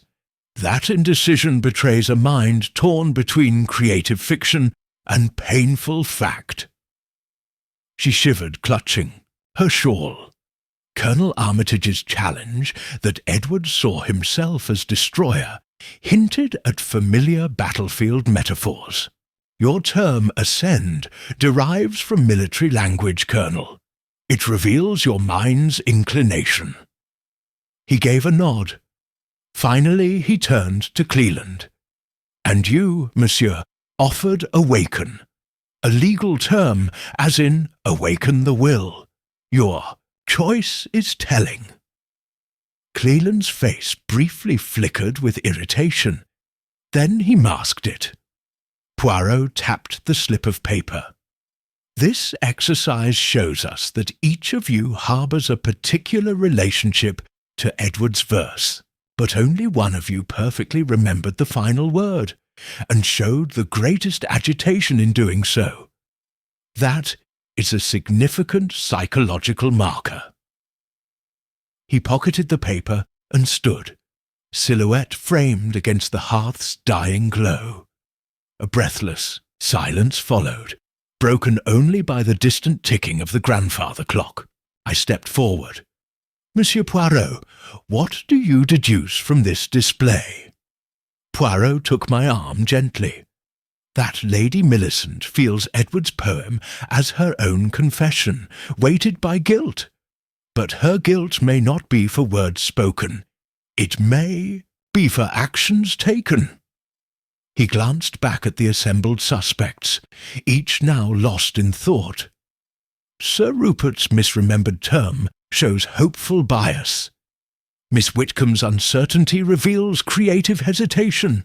Colonel Armitage's militaristic choice reflects his past. Cleland's legal pun hints at professional instincts. Yet it is Millicent whose reaction was most visceral. He paused, then lowered his voice.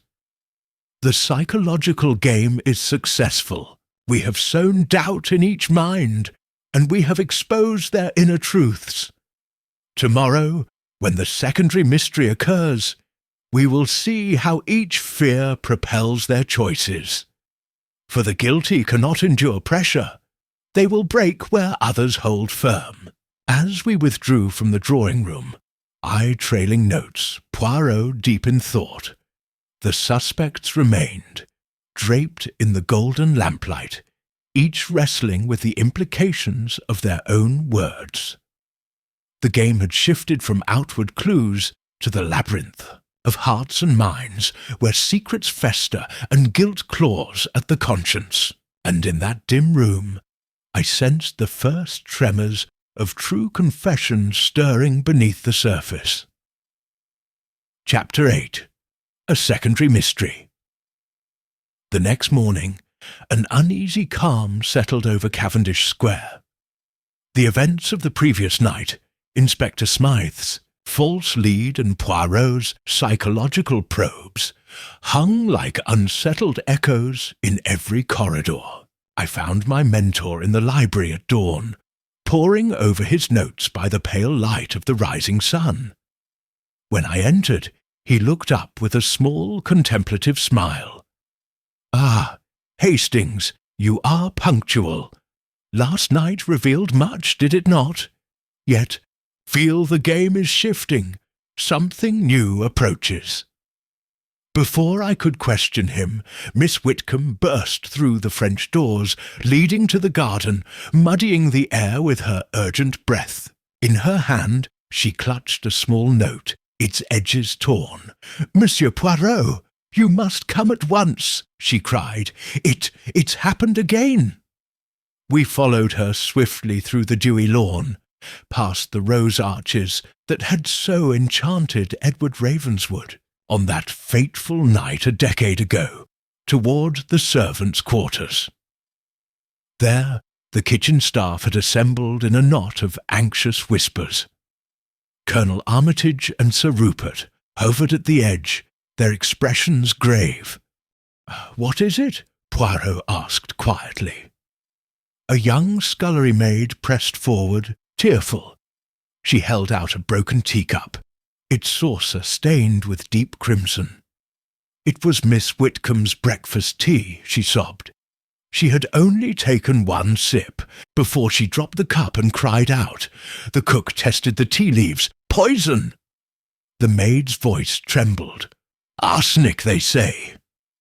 A hush fell. Miss Whitcomb's face drained of colour. She stared at the shattered porcelain as if it might speak to her. Puarro knelt to inspect the fragments, his keen gaze noting the jagged edges and the pattern of spattered tea on the carpet. "Arsenic," Puarro murmured. "A classic choice. Odourless, tasteless, but deadly. Our culprit wishes to silence Miss Whitcomb or terrorize the household anew. Note, Hastings, how the poison was delivered, in her private tray, before any other hand touched it." Sir Rupert pressed a hand to his mouth. "She is fortunate to spit it out when she did. Yet who would dare attempt murder so brazenly?" "I would say," Puarro replied, standing and smoothing his waistcoat, "that the murderer is growing bold. The first threats were psychological, voices and verse.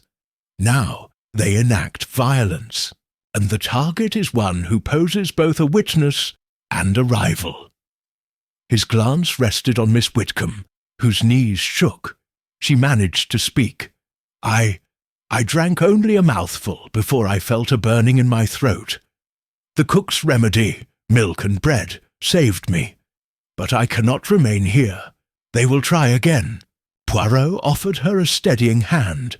"Do not fear, mademoiselle. You remain under your protector's roof, and, more importantly, under mine.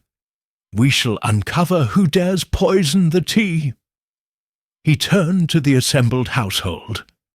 "No one leaves this house unobserved. Hastings requests that each servant provide an account of who prepared Miss Whitcomb's tea. Meanwhile, we must examine the environment."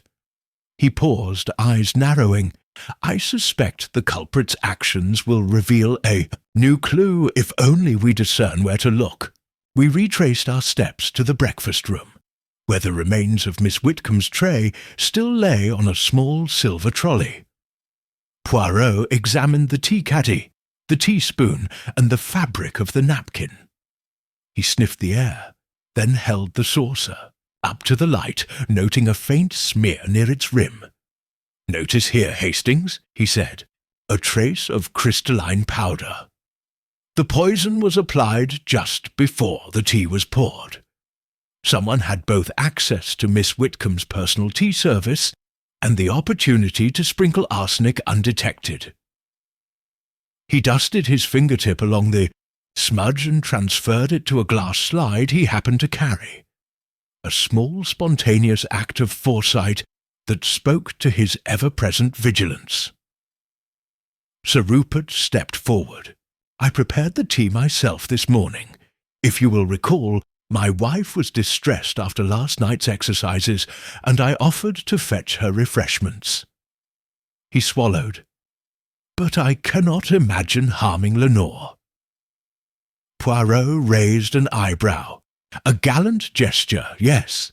Yet the key question, who else had access to this trolley before you arrived? The cook, the butler, or someone claiming to assist?" He glanced at the butler, whose expression tightened. The butler cleared his throat, and I laid out Miss Whitcomb's breakfast set at 8:30. But I withdrew to attend to other duties when Sir Rupert offered his assistance. I did not return until after the incident. He met Poirot's gaze steadily. No one else approached the tray in my absence, save Colonel Armitage, who came to study the morning paper. Armitage nodded. I did pause here, but only to glance at today's dispatches. I would not touch Miss Whitcomb's belongings. Puarro regarded him thoughtfully. All statements consistent, yet only one can be true. We shall validate your words with others. For now, Hastings, let us secure the scene. He instructed me to cordon off the breakfast room and to summon Smythe anew, though this time with a note that the inspector might be dissuaded from hasty conclusions. As we departed, I cast one last glance at the tray, the discarded teacup, the fallen biscuit, and the faint lethal stain that marred the delicate china. The trolley's brass wheels gleamed innocently, yet they bore silent witness to murder's subtle hand. Back in the library, Puarro poured himself a glass of water, strictly for demonstration, not consumption, and sat at his desk. I presented the glass slide with the arsenic residue. Very well, Hastings, you have done admirably. He studied the slide under his magnifying glass. Arsenic is indeed present. Our poisoner is escalating from mind games to bodily harm. The secondary mystery reveals a pattern. The initial diversion centered on Edward's memory.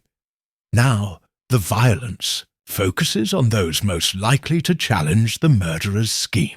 Miss Whitcomb, with her journal fragments and her proximity to the evidence, became the victim. He leaned back, steepling his fingers. Tonight, we must watch closely, especially at supper time, when the household gathers once more. I suspect the culprit will strike again, seeking to silence anyone who knows too much. Prepare your notes, Hastings. For tonight, the game shifts from psychological to physical, and the stakes grow ever higher. I nodded, aware that the household's veneer of civility would soon crack under the pressure of impending revelations. And as I looked at Poirot's calm, resolute face, I knew that the little grey cells would not rest until justice had been served, no matter how dark the depths of deception we must traverse. Chapter 9. Hidden Connections. The morning after the attempted poisoning, a hushed tension lay over Cavendish Square, as though the house itself waited with bated breath.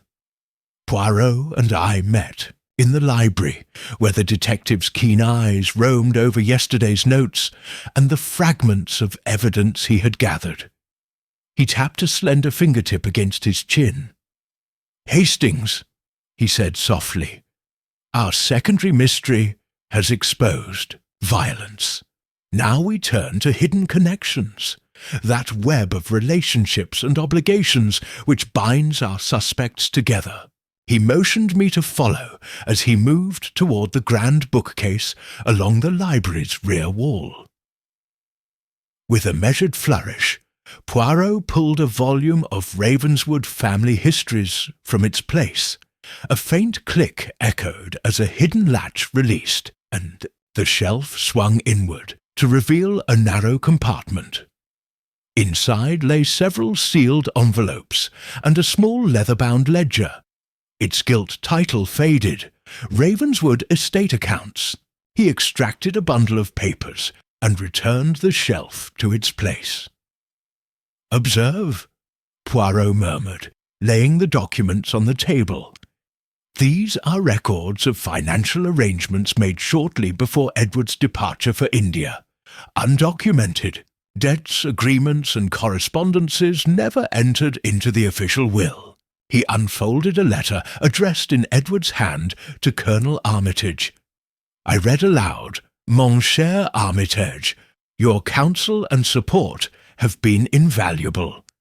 I entrust you with my private funds to establish the regiment's relief fund.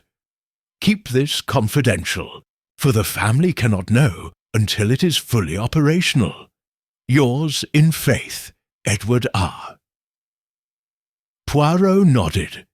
Here is our first hidden connection. Edward and Colonel Armitage shared a secret pact. The colonel was to receive substantial funds that, if the codicil were enforced, would flow directly to his initiative. He tapped another document, a bank memorandum from Cleland's firm authorizing the transfer. And here we have Mr. Cleland's hand in the matter. He arranged the transactions without Sir Rupert's knowledge. Monsieur Cleland, you knew of this covert funding. That afternoon, Puarro summoned the solicitor to the library. Cleland, self-possessed though clearly startled, admitted only partial knowledge. I executed the transfers on Edward's orders, he said, adjusting his spectacles. I was told to keep matters discreet until the relief fund reached a point of formal recognition. Puarro studied him. Yet you did not inform Sir Rupert or Lady Millicent of these dealings. Cleland swallowed. I was bound by Mr. Ravenswood's confidence. An unfortunate position, monsieur, Puarro observed, for you and for the colonel. Now, Hastings, hand me the next document. I passed him a faded envelope tied with red ribbon. He broke the seal and withdrew a folded photograph. Miss Whitcomb and Edward, arm in arm, beneath the rose arbour at Ravenswood Hall. Ah, Puarro murmured, another hidden bond. Affection beyond mere cousinship. He turned to Miss Whitcomb when she entered, summoned discreetly. She drew in a breath and placed a hand over her heart. Lenore, Puarro said gently, you and Edward shared more than family ties. You were engaged, were you not? She nodded, tears pooling in her eyes.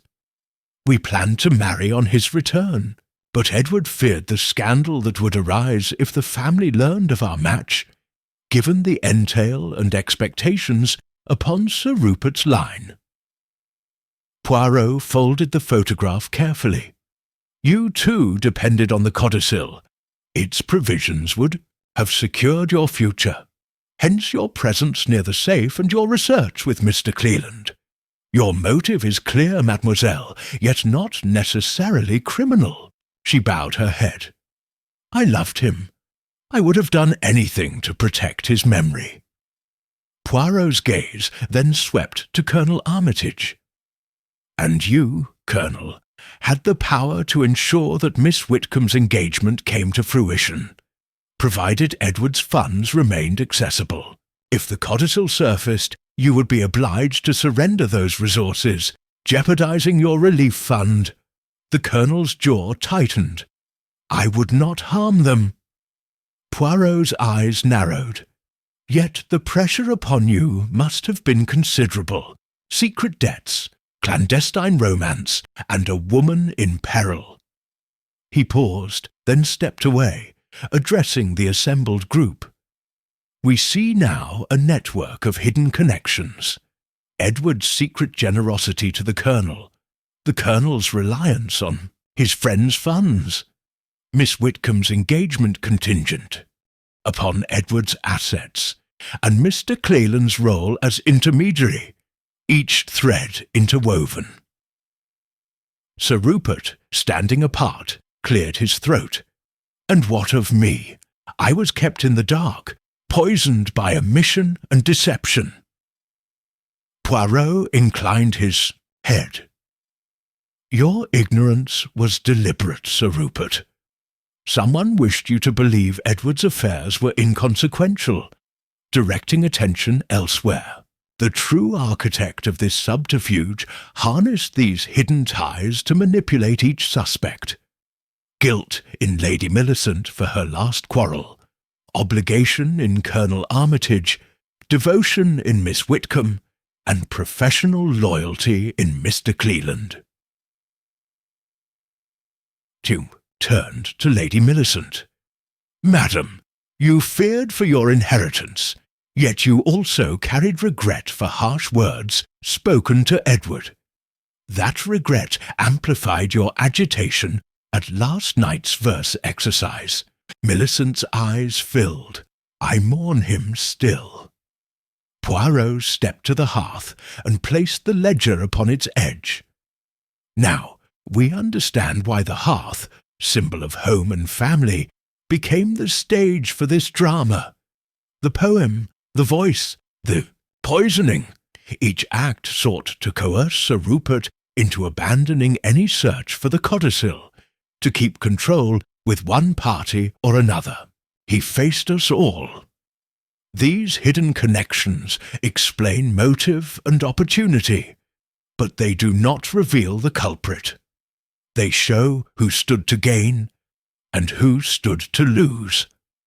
The murderer is the one most desperate to see those funds remain unreachable to all but themselves. A tense silence followed. I sensed each suspect weighing their position, the weight of these revelations settling upon them. Puarro folded his hands. "Tonight at supper, we shall place these documents before Inspector Smythe.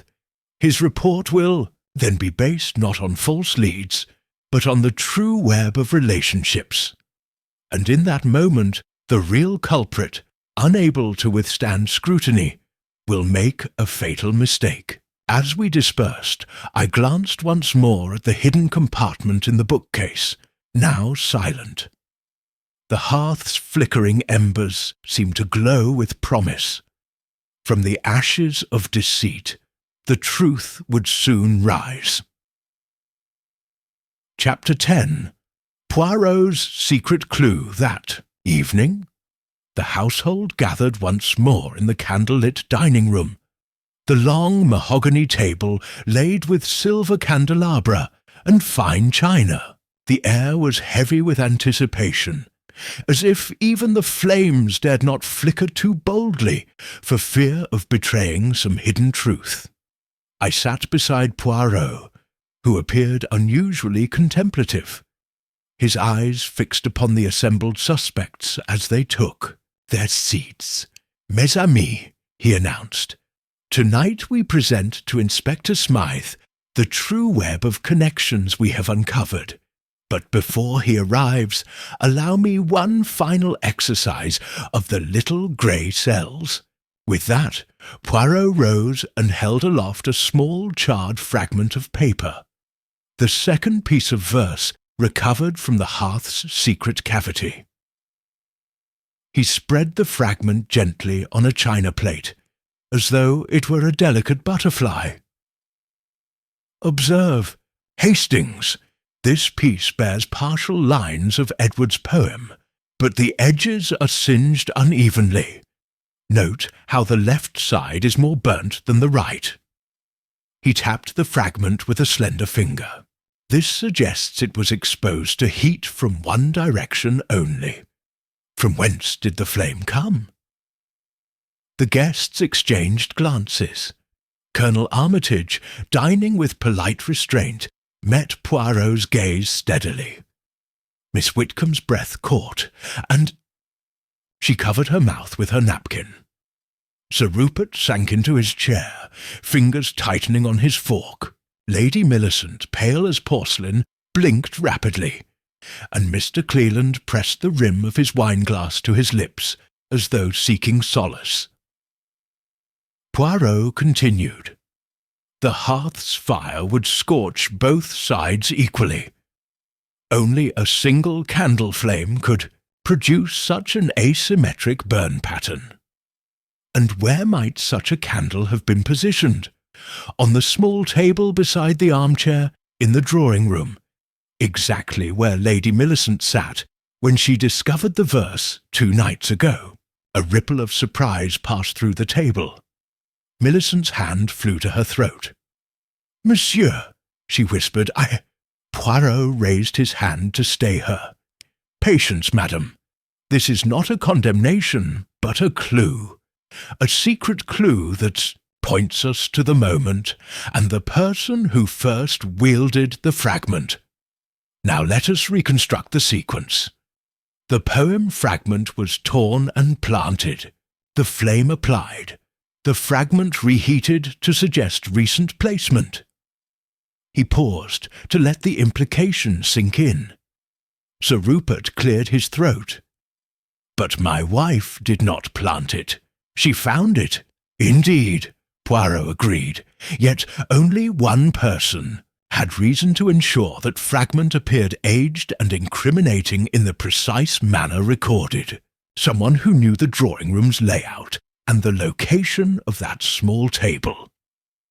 Someone who also knew that Millicent preferred the east-facing candles for their steadier burn."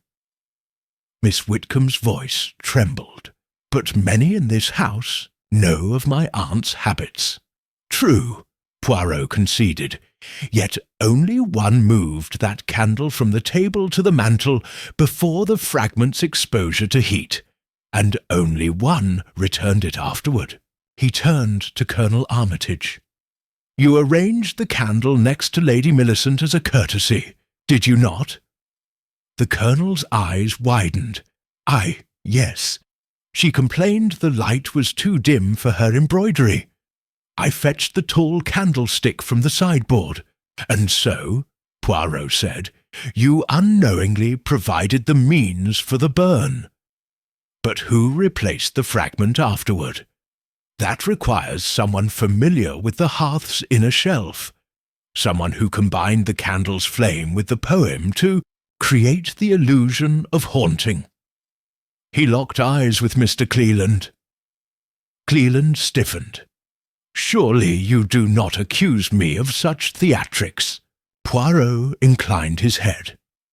"Not yet, for my secret clue goes further."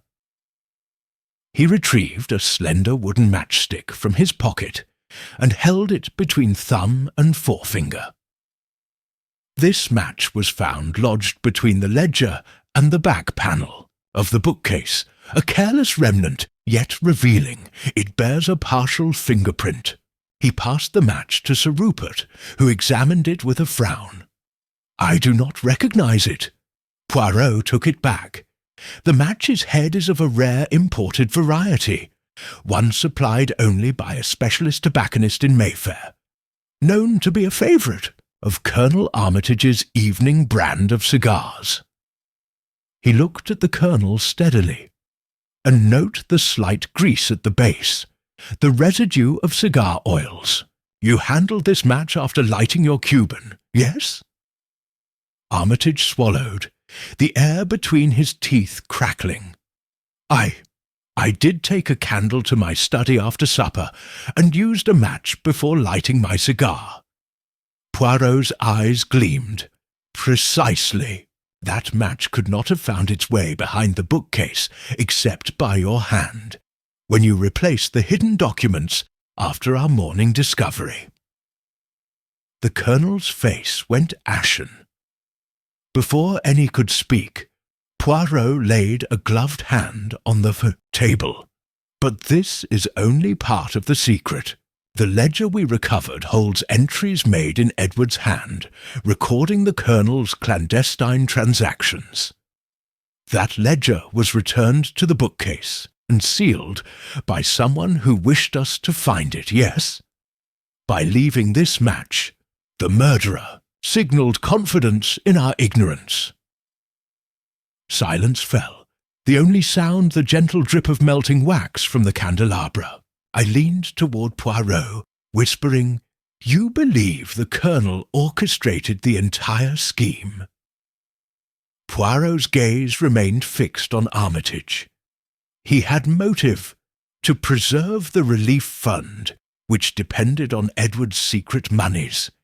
He had opportunity, access to the bookcase, while the household dined.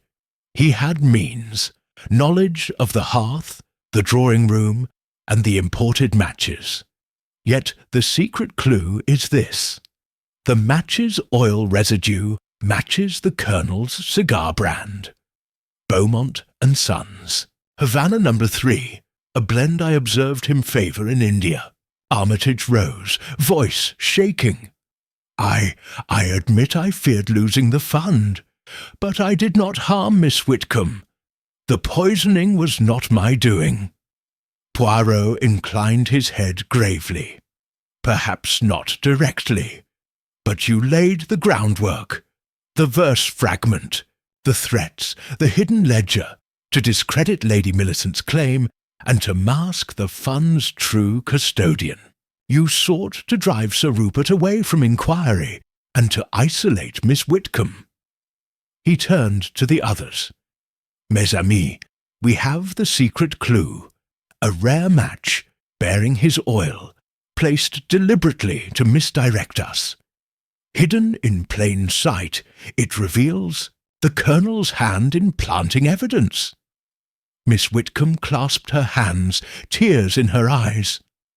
Lady Millicent rose, trembling, and Sir Rupert sank forward, head in hands. Cleland stood silent, and Colonel Armitage, pale and reeling, stammered, I did not intend murder, but the scheme spun beyond my control. Poirot's voice was calm, yet inexorable. Opportunity and motive do not absolve the innocent from consequences. Inspector Smythe will arrive shortly. Until then, reflect upon the power of a single matchstick, and how a small clue can illuminate the deepest deception. As he spoke, the library's shadows seemed to contract, focusing on the Colonel, whose fate now rested on the strength of this secret revelation. From ashes deep, the truth had taken flight. Chapter 11. Tensions Rise. The tension that had quietly simmered through Cavendish Square now roiled like a storm at sea. Word of Colonel Armitage's implication in the planting of evidence spread swiftly among the household. Each suspect reacted in their own way, some with indignation, others with relief, but all felt the shifting undercurrents of suspicion. I found Poirot in the library's bay window, hands folded behind his back, gazing out at the garden where early evening shadows danced among the rose bushes. Mon ami, he said without turning, the seeds of discord have been sown. Now, observe how they grow. Across the hall, Lady Millicent Ravenswood emerged from the drawing-room, her face pale but determined. She paused to smooth her gown before speaking in a low voice. I cannot believe Armitage would stoop so low, she murmured. Yet, and this pains me, his signature was on those ledger pages. He betrayed my brother's trust. Her eyes glistened, and nearly destroyed my niece's happiness. Miss Whitcomb, who had been standing by the hearth, turned sharply. You forget your own part, Aunt Millicent. It was your cold dismissal of Edward's hopes that drove him into secrecy. Had you encouraged him rather than chastised him, he need not have hidden his intentions with Armitage. Lady Millicent's lips trembled. You speak as though you know his heart better than I. Her voice cracked. He was my brother, and I loved him, though perhaps not as well as I should have.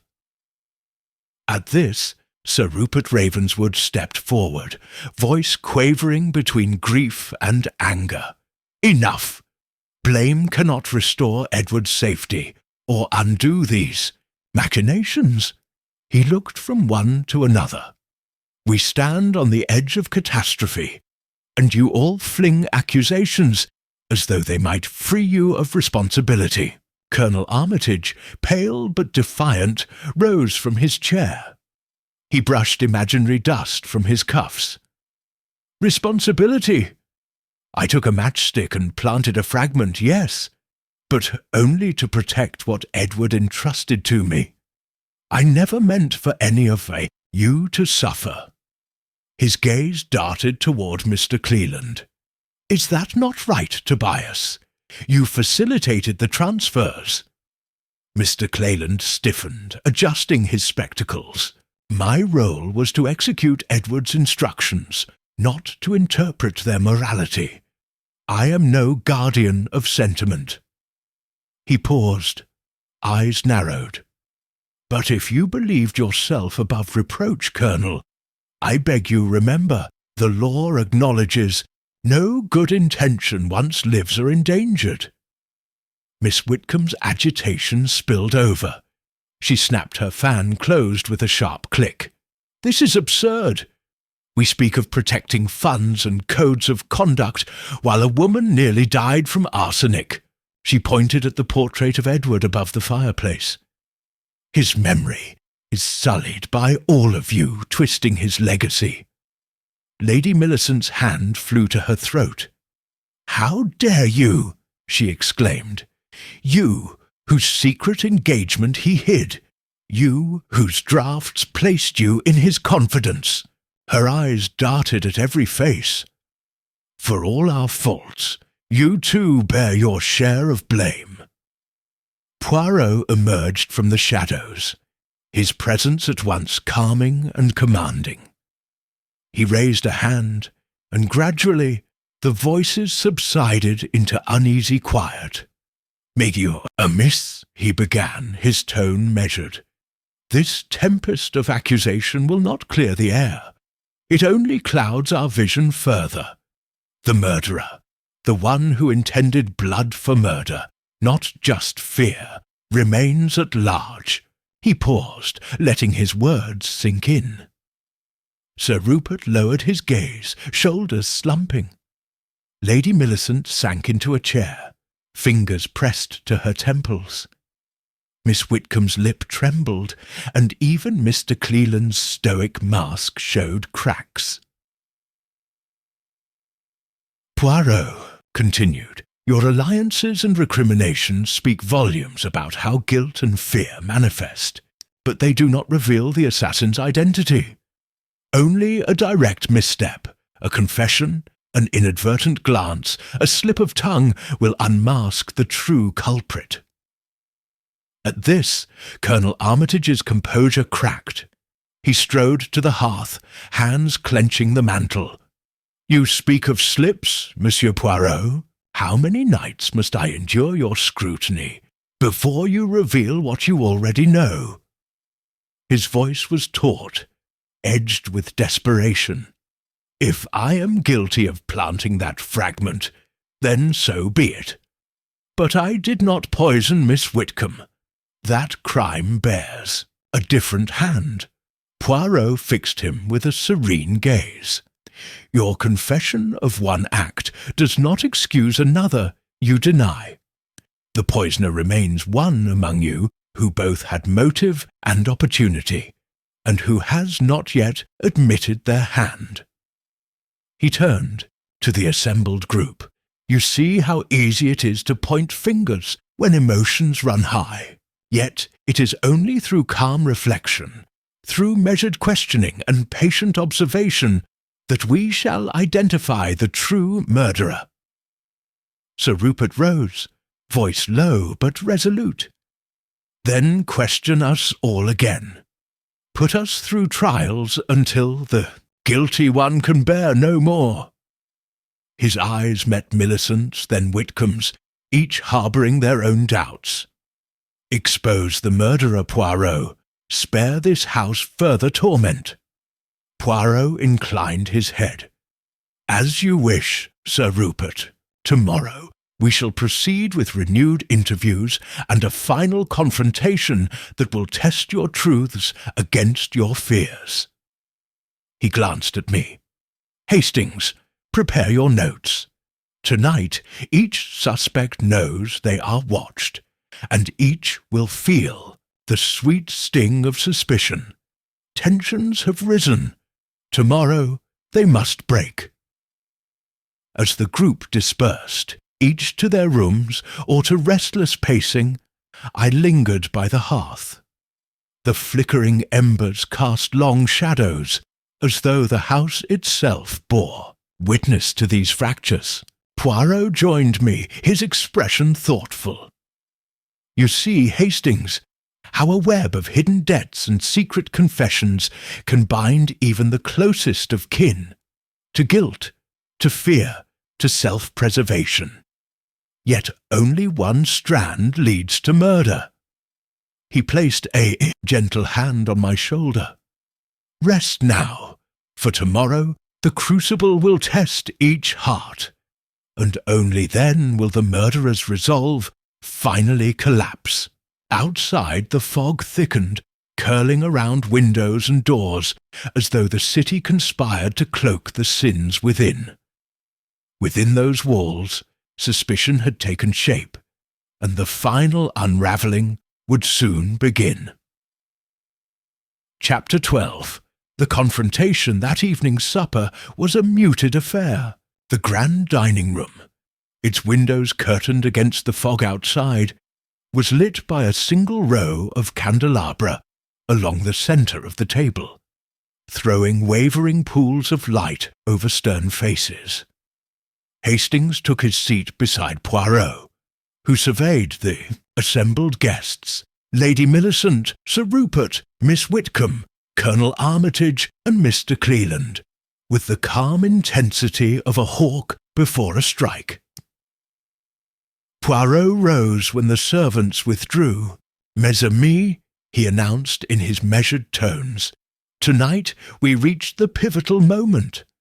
I shall confront the person whose confusion and fear have become most pronounced. We begin a series of questions, simple at first, but each designed to reveal knowledge you should not possess unless you are the perpetrator. He glanced at Colonel Armitage, whose angular silhouette was stiff against the gilded wall. Colonel, Puarro continued, you were the first to handle the ledger, which bore Edward's secret entries. You moved it swiftly behind the bookcase, yet left traces, an imported match and the soot pattern on the verse fragment. You have admitted those acts. Now tell me, what did you hope to achieve by orchestrating this drama? The Colonel's steely facade cracked. His hands trembled around his wineglass.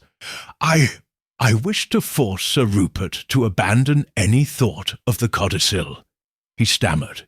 I thought, if he believed the family cursed by Edward's ghost, he would leave the matter unpursued. He met Poirot's gaze defiantly. Nothing more. Puarro inclined his head.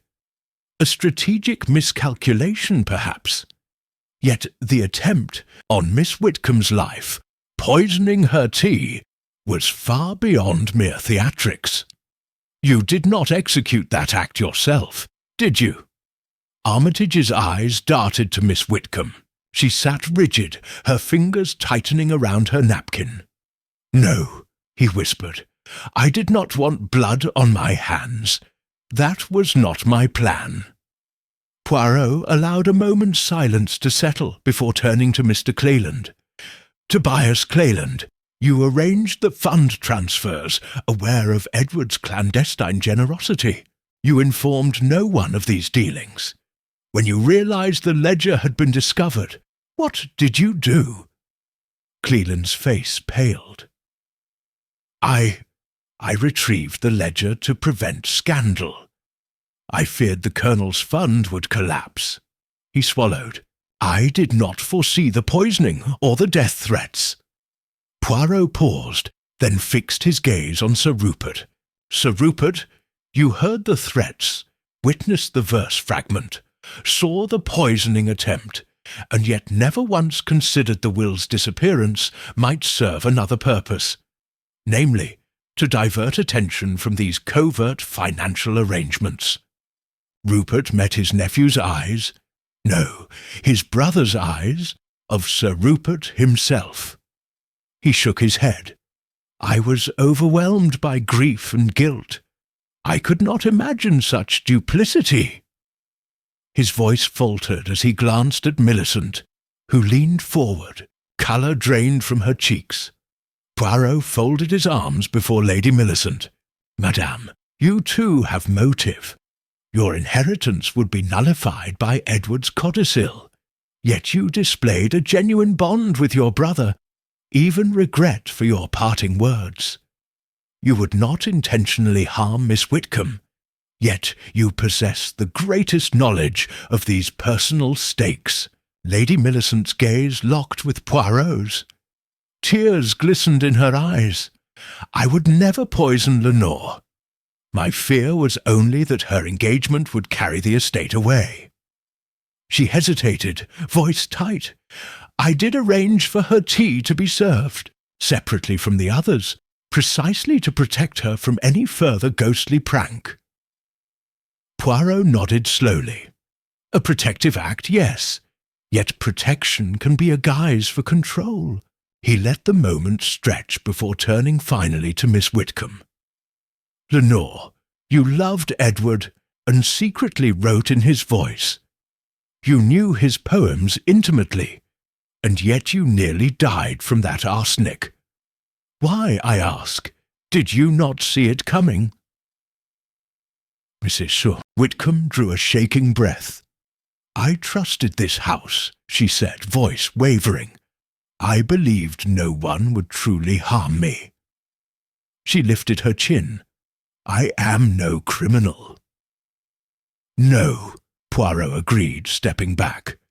Your innocence is not in question, at least not now. Our conclusion comes not from these confessions or denials, but from a single misplaced fact. He held up the charred poem fragment from the hearth. This fragment was reheated with a candle on the small side table in the drawing-room, an act Colonel Armitage unwittingly facilitated. Yet it was never removed from that location until after Miss Whitcomb's attempt on her life. And only one person had reason to collect it after the poisoning, the one who needed the fragment to justify the violence. He fixed his gaze on Mr. Cleland.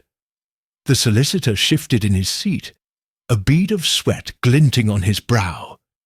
Tobias, Poirot said softly, you drafted the will and its codicil. You alone knew of its disappearance's legal implications. You alone possessed the expertise to conceal it. And you, more than any, understood how to manipulate documents and make them vanish. Tell me, why did you order the poisoning of Miss Whitcomb? The room stilled. Cleland's composure crumbled. He stood abruptly, sending his chair crashing back.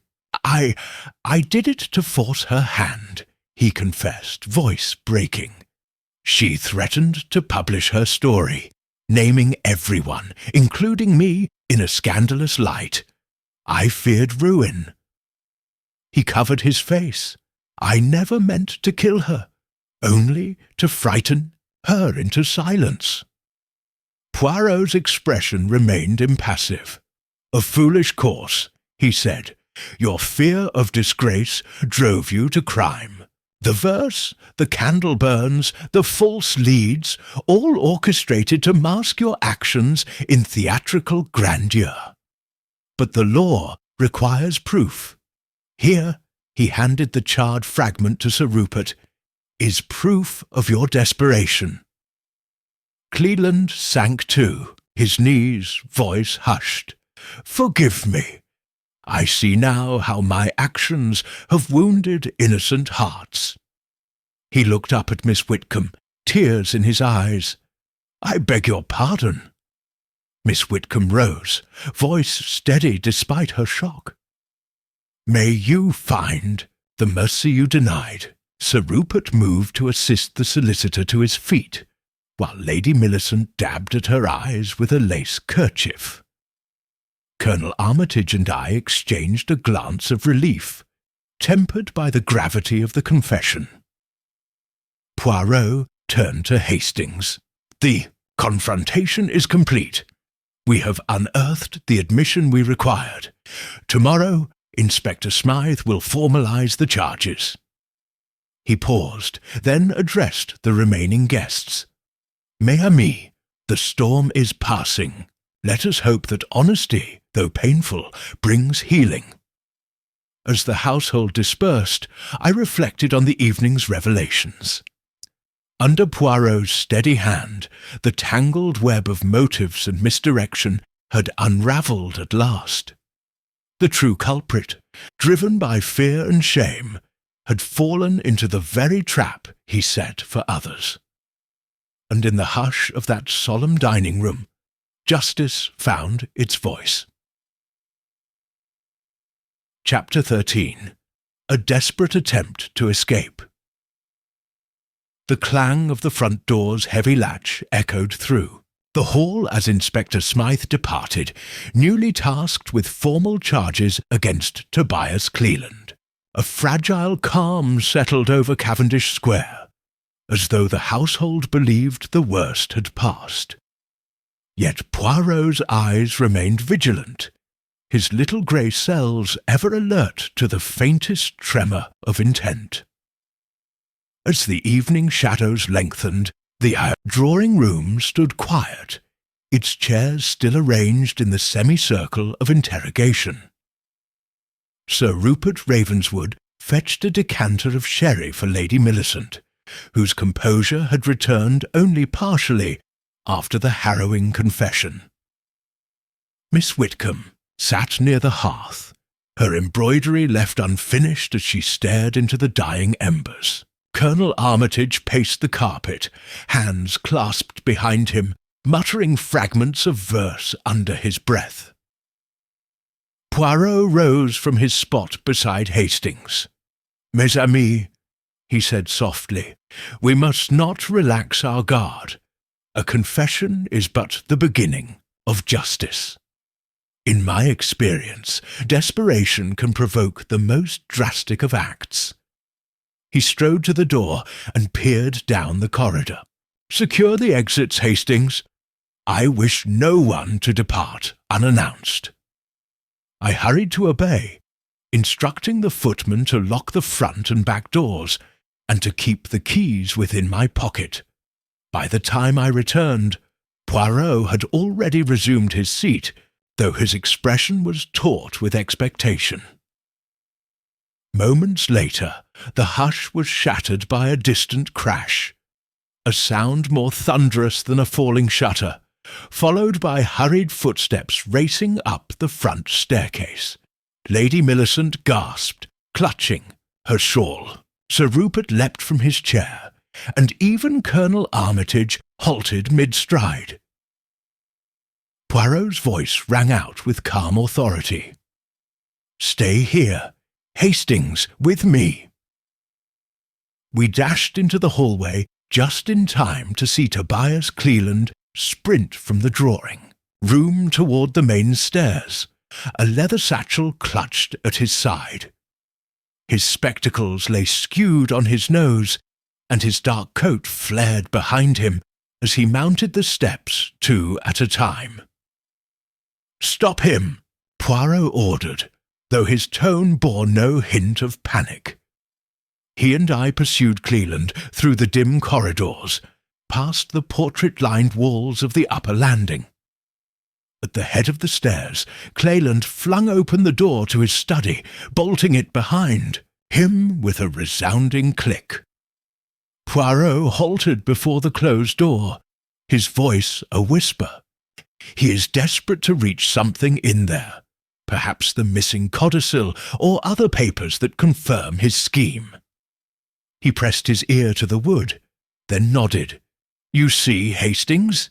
Even now he seeks to destroy the evidence that will secure his conviction." I drew my revolver, per protocol, though loaded only with blanks, and knocked sharply. "Inspector's warrant! Open this door!"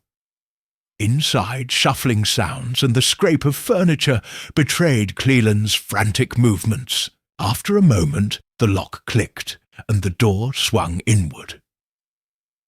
Cleland stood before us, sweat gleaming on his brow, one hand on the satchel and the other hovering over a small desk. Upon its surface lay scattered papers, drafts of Edward's codicil, the original will, and the leather-bound ledger. Poirot stepped calmly over the threshold. "Monsieur," he said quietly, "you leave us no choice." He pointed to the papers. Those documents must be preserved for the law. I warn you, if you destroy another sheet, I shall remove it from you by force." Cleland's shoulders sagged, and he dropped the satchel to the floor. The bundle of papers slid across the carpet in a rustle. Eyes wild, he sank into a chair. I could not bear to see them revealed. My reputation, my career. He trailed off, breath heaving. I closed the door behind us as Puarro retrieved the satchel, unzipping it to find duplicates of the confession note, falsified letters, and the recipe for arsenic. He planned to discard these too, Puarro observed. But more damning is his intent to burn the codicil itself. He picked up the original will, inspecting the wax seal. Lady Millicent and Sir Rupert, having followed at a respectful distance, entered the study. Millicent's voice trembled as she spoke. "Edward's true wishes. They belong to his memory, Tobias. You cannot erase them." Sir Rupert placed a firm hand on Cleland's shoulder. "We will honour his intent, no matter the complications." Cleland bowed his head, tears falling unheeded. "Forgive me. I thought I could control it all, but fear made me cruel." Puarro folded his arms. "Fear is a master of illusion, but justice, mes amis, is neither cruel nor forgiving. It is impartial." He handed the codicil to Sir Rupert, who ran trembling fingers over Edward's elegant script. "This document confirms Edward's provisions for the relief fund and Miss Whitcomb's engagement. Its revelation will secure both legacies." Ditton turned to Cleland. "You will accompany Inspector Smythe from this house. There will be no further attempt to destroy or conceal evidence."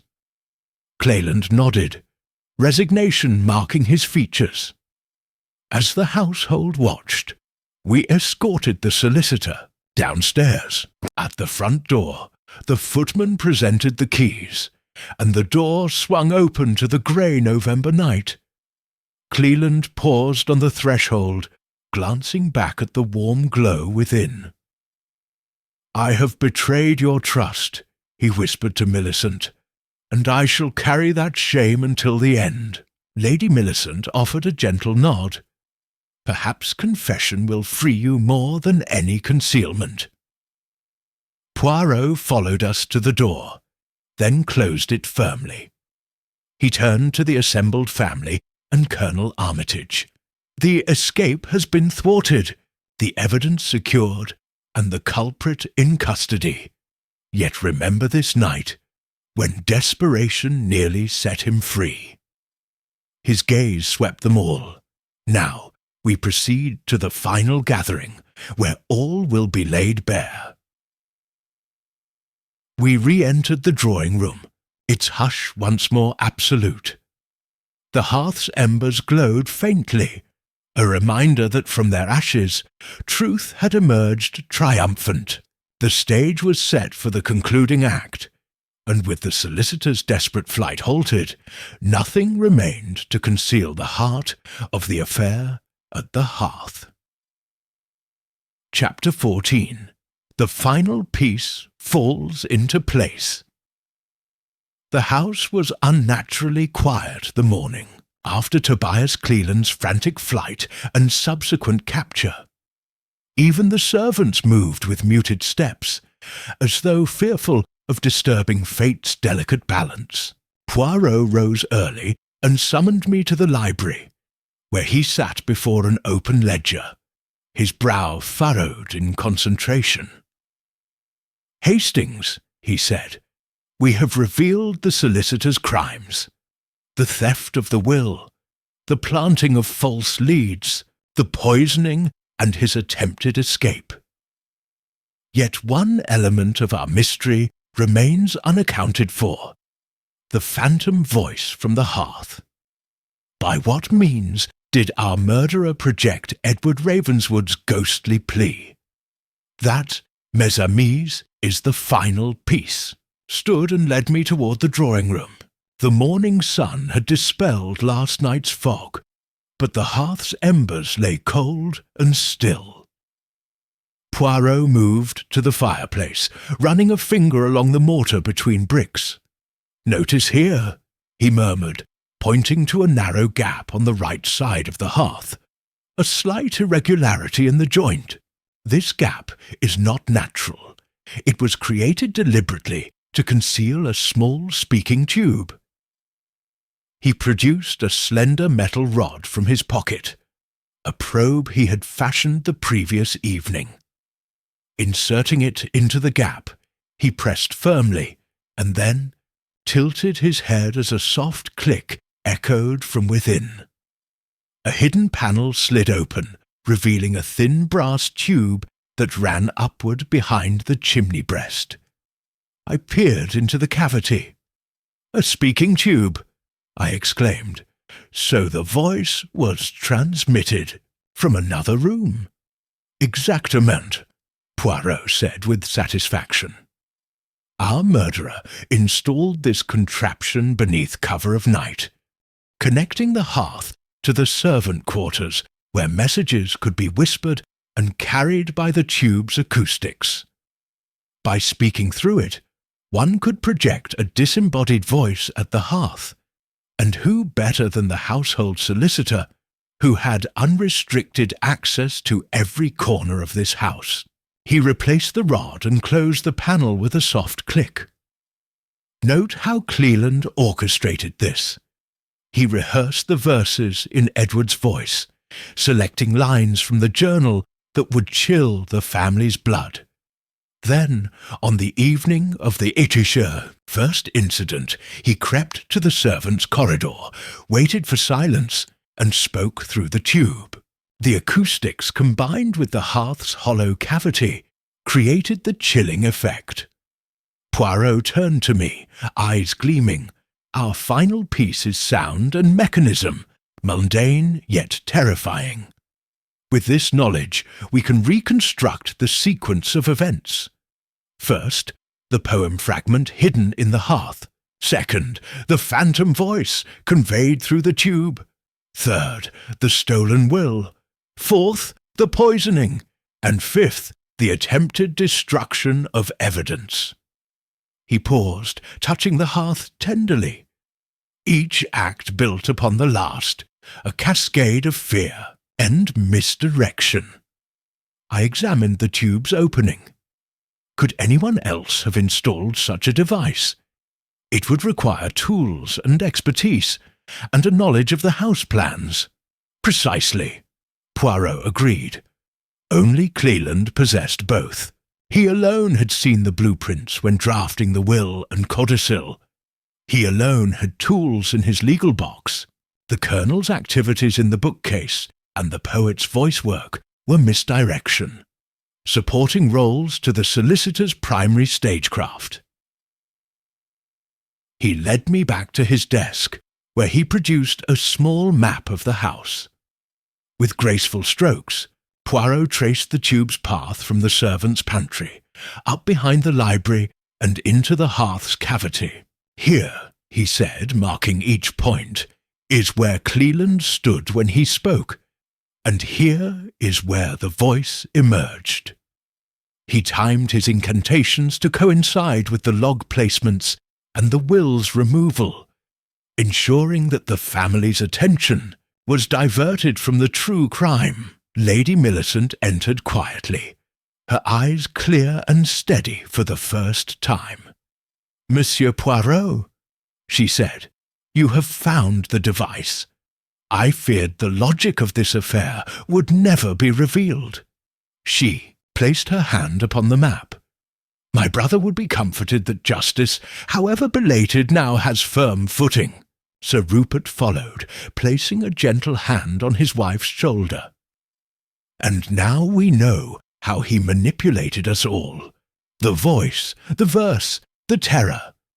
Tobias Cleland wielded fear as his weapon, but his arrogance blinded him to the truth as Whitcomb and Colonel Armitage joined us. Lenore's expression was one of relief tempered with sorrow, and I can finally lay to rest the phantom of my brother's death. "Thank you, Monsieur Puarro." The Colonel nodded gravely. "I only hope my own complicity in the diversion no longer haunts your memory. I never intended harm." Puarro smiled kindly. "Your misdeeds were born of misplaced loyalty to a friend's ambition. But the true criminal, he alone chose deceit, violence, and theft." He folded the map. "With this final piece in place, we are ready for the grand reveal." That afternoon, Puarro sent for Inspector Smythe once more. When the officer arrived, Puarro led him into the drawing-room, where the assembled family and Colonel Armitage waited. "Inspector," Puarro began, "you have our confession from Tobias Cleland. Yet our investigation yields one final element, the means by which the phantom voice was produced." He stepped to the hearth and pressed the panel, revealing the speaking tube. Smythe examined it with incredulous eyes. "Ingenious," he muttered, "and sinister." "Yes," Puarro agreed. "It transformed cold mechanics into supernatural terror. It entrapped the family's emotions and concealed a crime against the law." He turned to Smythe. "Now that you have the full sequence, means, motive, and opportunity, will you proceed?" The inspector nodded briskly. "Indeed, Monsieur Puarro. I shall file the charges forthwith." Puarro swept a final glance over the assembly. "Mes amis, the final piece has fallen into place. The mechanism is unveiled, the criminal identified, and the evidence secured. Soon this house shall find peace again."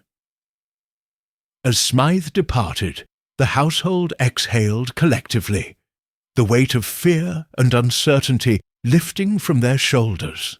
Puarro placed a hand gently on the mantel.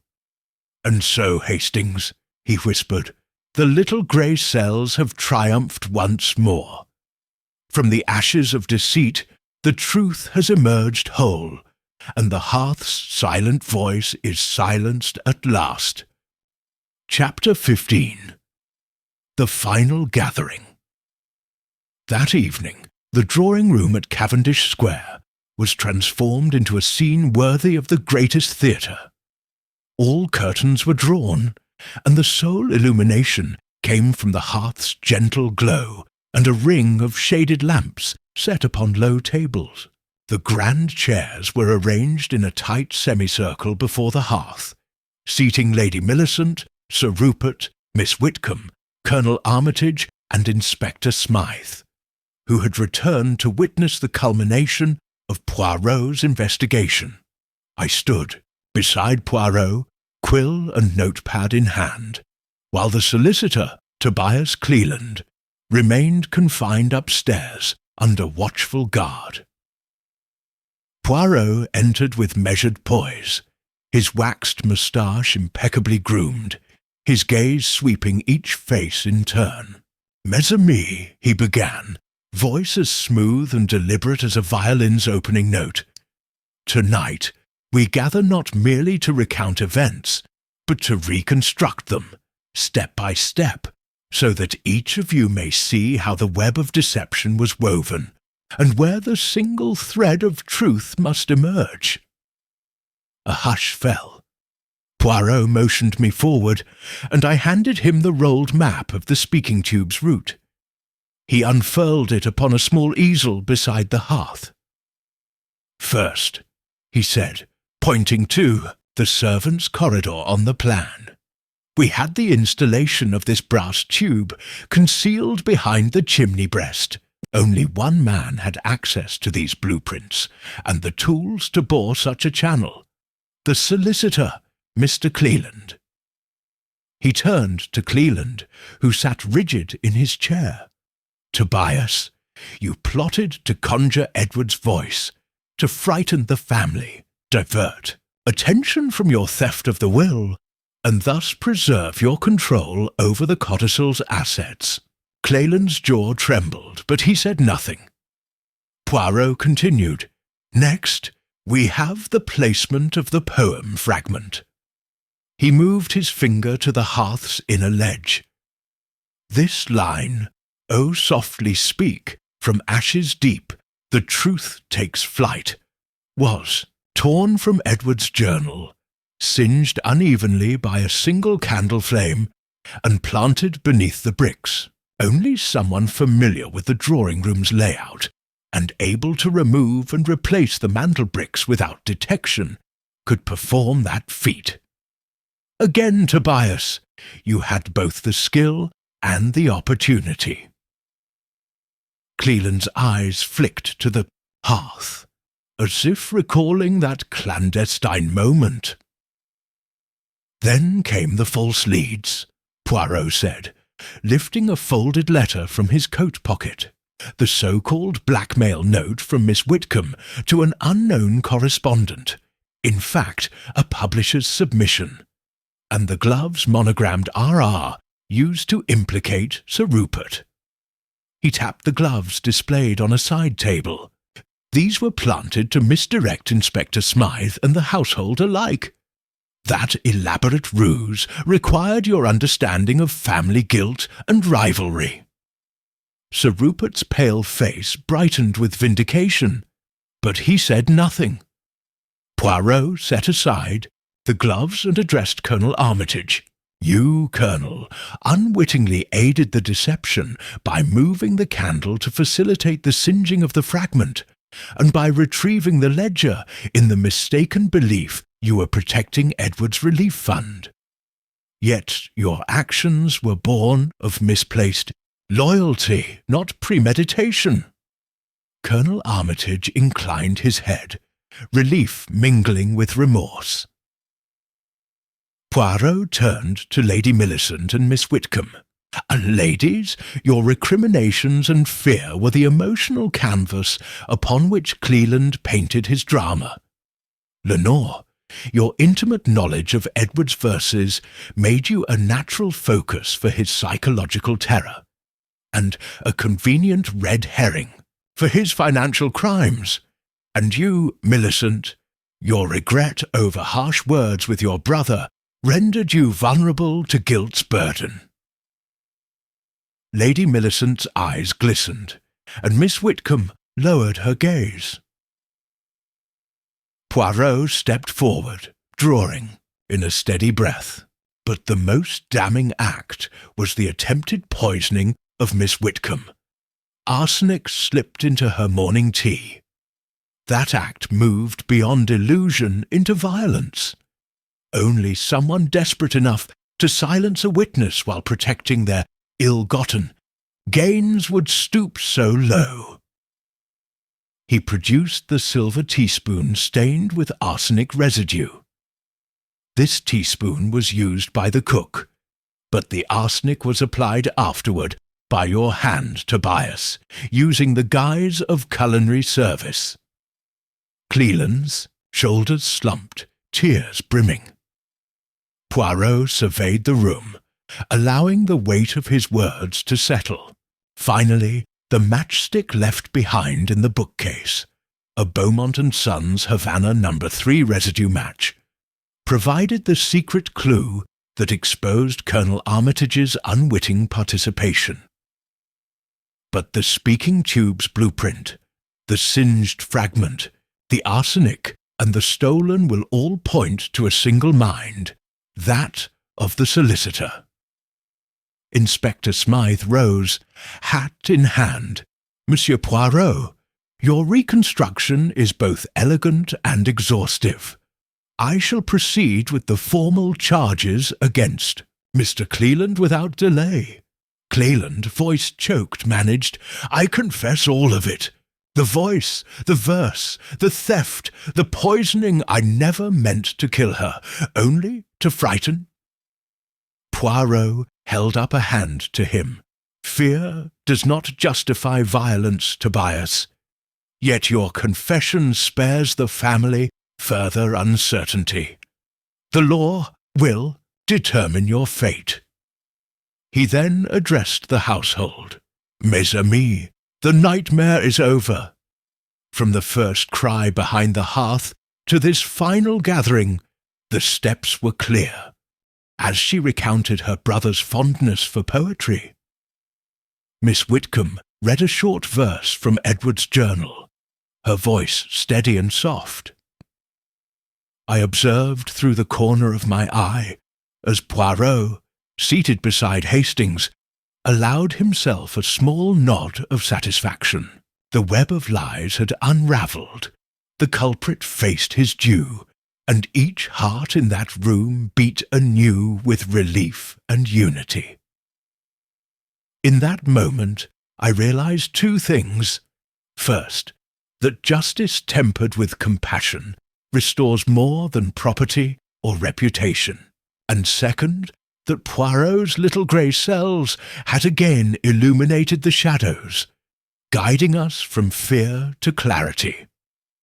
As evening's light faded, the hearth glowed warmly, its silent embers a reminder that even the coldest deception can be warmed by truth. And so, with cups of tea in hand and honest laughter rising, the Ravenswood household stepped forward into a new chapter, one where bonds of trust, rather than whispers of dread, would define their future. Chapter 18. The Closing Remark. The lamps in the drawing-room burned low, casting long, gentle shadows upon the walls as the household lingered in the intimate afterglow of reunion. Puarro reclined in his favourite armchair, legs crossed and fingers lightly steepled, while Hastings stood nearby with his notebook tucked under one arm. Outside, the chill of early winter whispered against the window-panes, but within Cavendish Square an air of warmth and reconciliation reigned. Sir Rupert Ravenswood cleared his throat softly.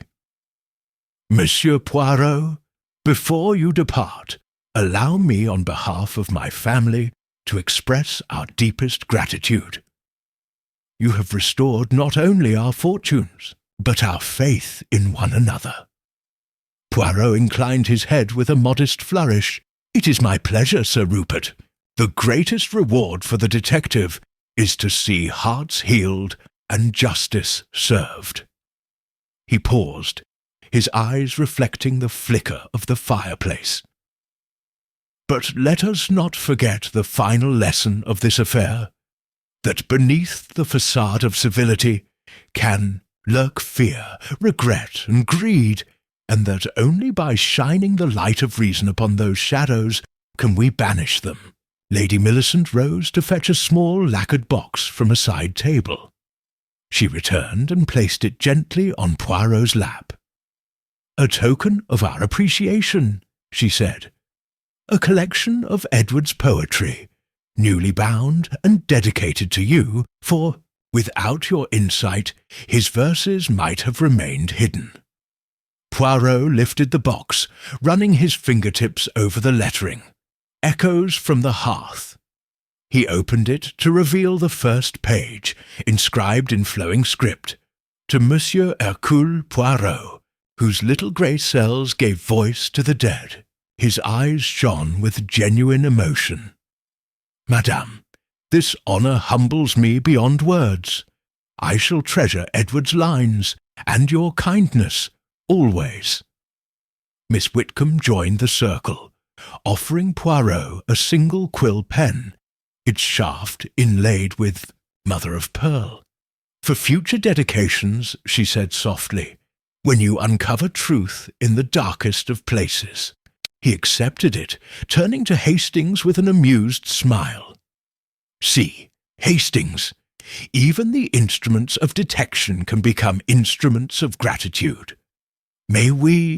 I shall use this quill to record many more triumphs of the little grey cells."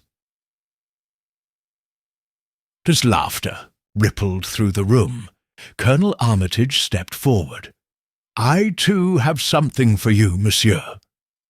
From his coat he produced a small silver medal, emblem of the Ravenswood Relief Fund, engraved with Edward's initials. "This commemorates the fund's launch. You are our honorary guardian of its future, for without you, its foundation would have crumbled before it began." Puarro accepted the medal, holding it aloft so the lamplight danced upon its surface. "Ah, a medal! I shall wear it with pride, though parbleu, I confess I value Edward's verses more than any decoration." He pinned the emblem to his lapel with a flourish and offered a deep bow, eliciting applause from the assembled company. Sir Rupert waited a moment, then cleared his throat again, voice earnest. "One final matter remains. What shall we do with the speaking tube beneath the hearth? Its mere existence served no purpose beyond terror." Puarro tapped his chin thoughtfully. "The mechanism is indeed an instrument of fear. Its removal would be wise, yet I propose we preserve it, if only as a reminder of how easily we may be deceived. Let it rest behind the bricks, disconnected, its voice silenced, but its lesson extant. For every household could harbour hidden conduits, echoes of malice waiting to be unleashed." Lady Millicent nodded. "Then let it remain, a monument to our folly and our triumph." At that, Puarro rose. "Mes amis, our time together draws to a close. I depart tomorrow for London, but my thoughts will remain with you. Remember always, truth is not always the loudest voice, but it is the steadfast one. When doubts assail you, let reason's candle guide your way." He turned to Hastings. "Shall we?" I stepped forward, extending my arm in the fashion favoured by aristocrats, and he placed his hand within mine. Together we walked to the door, pausing once more to survey the scene. The firelight flickered across faces untroubled by fear, united by the bonds of family and friendship. "Good evening," Puarro said, his voice warm but resolute. "May you find peace in Edward's memory and in each other's company." Opened the door to the night and stepped out into the crisp air, his silhouette framed by the glow of the hall lamp. Hastings and I followed, closing the door gently behind us. As we descended the steps, the soft hush of the cobblestones welcomed our farewell. "Another case well concluded, mon ami," Puarro remarked, glancing at me with satisfaction. "Yet the world is rich with mysteries, each a candle waiting to be lit by the little grey cells." I smiled, grateful for the adventure and for his friendship. "Indeed, Monsieur Puarro, and I look forward to the next." He raised his cane in a courteous salute. "Until then, Hastings." And with that, he turned and strode into the London fog, his figure gradually dissolving into the night, an elegant reminder that wherever deception slumbers, Hercule Poirot's unwavering genius stands ready to illuminate the truth.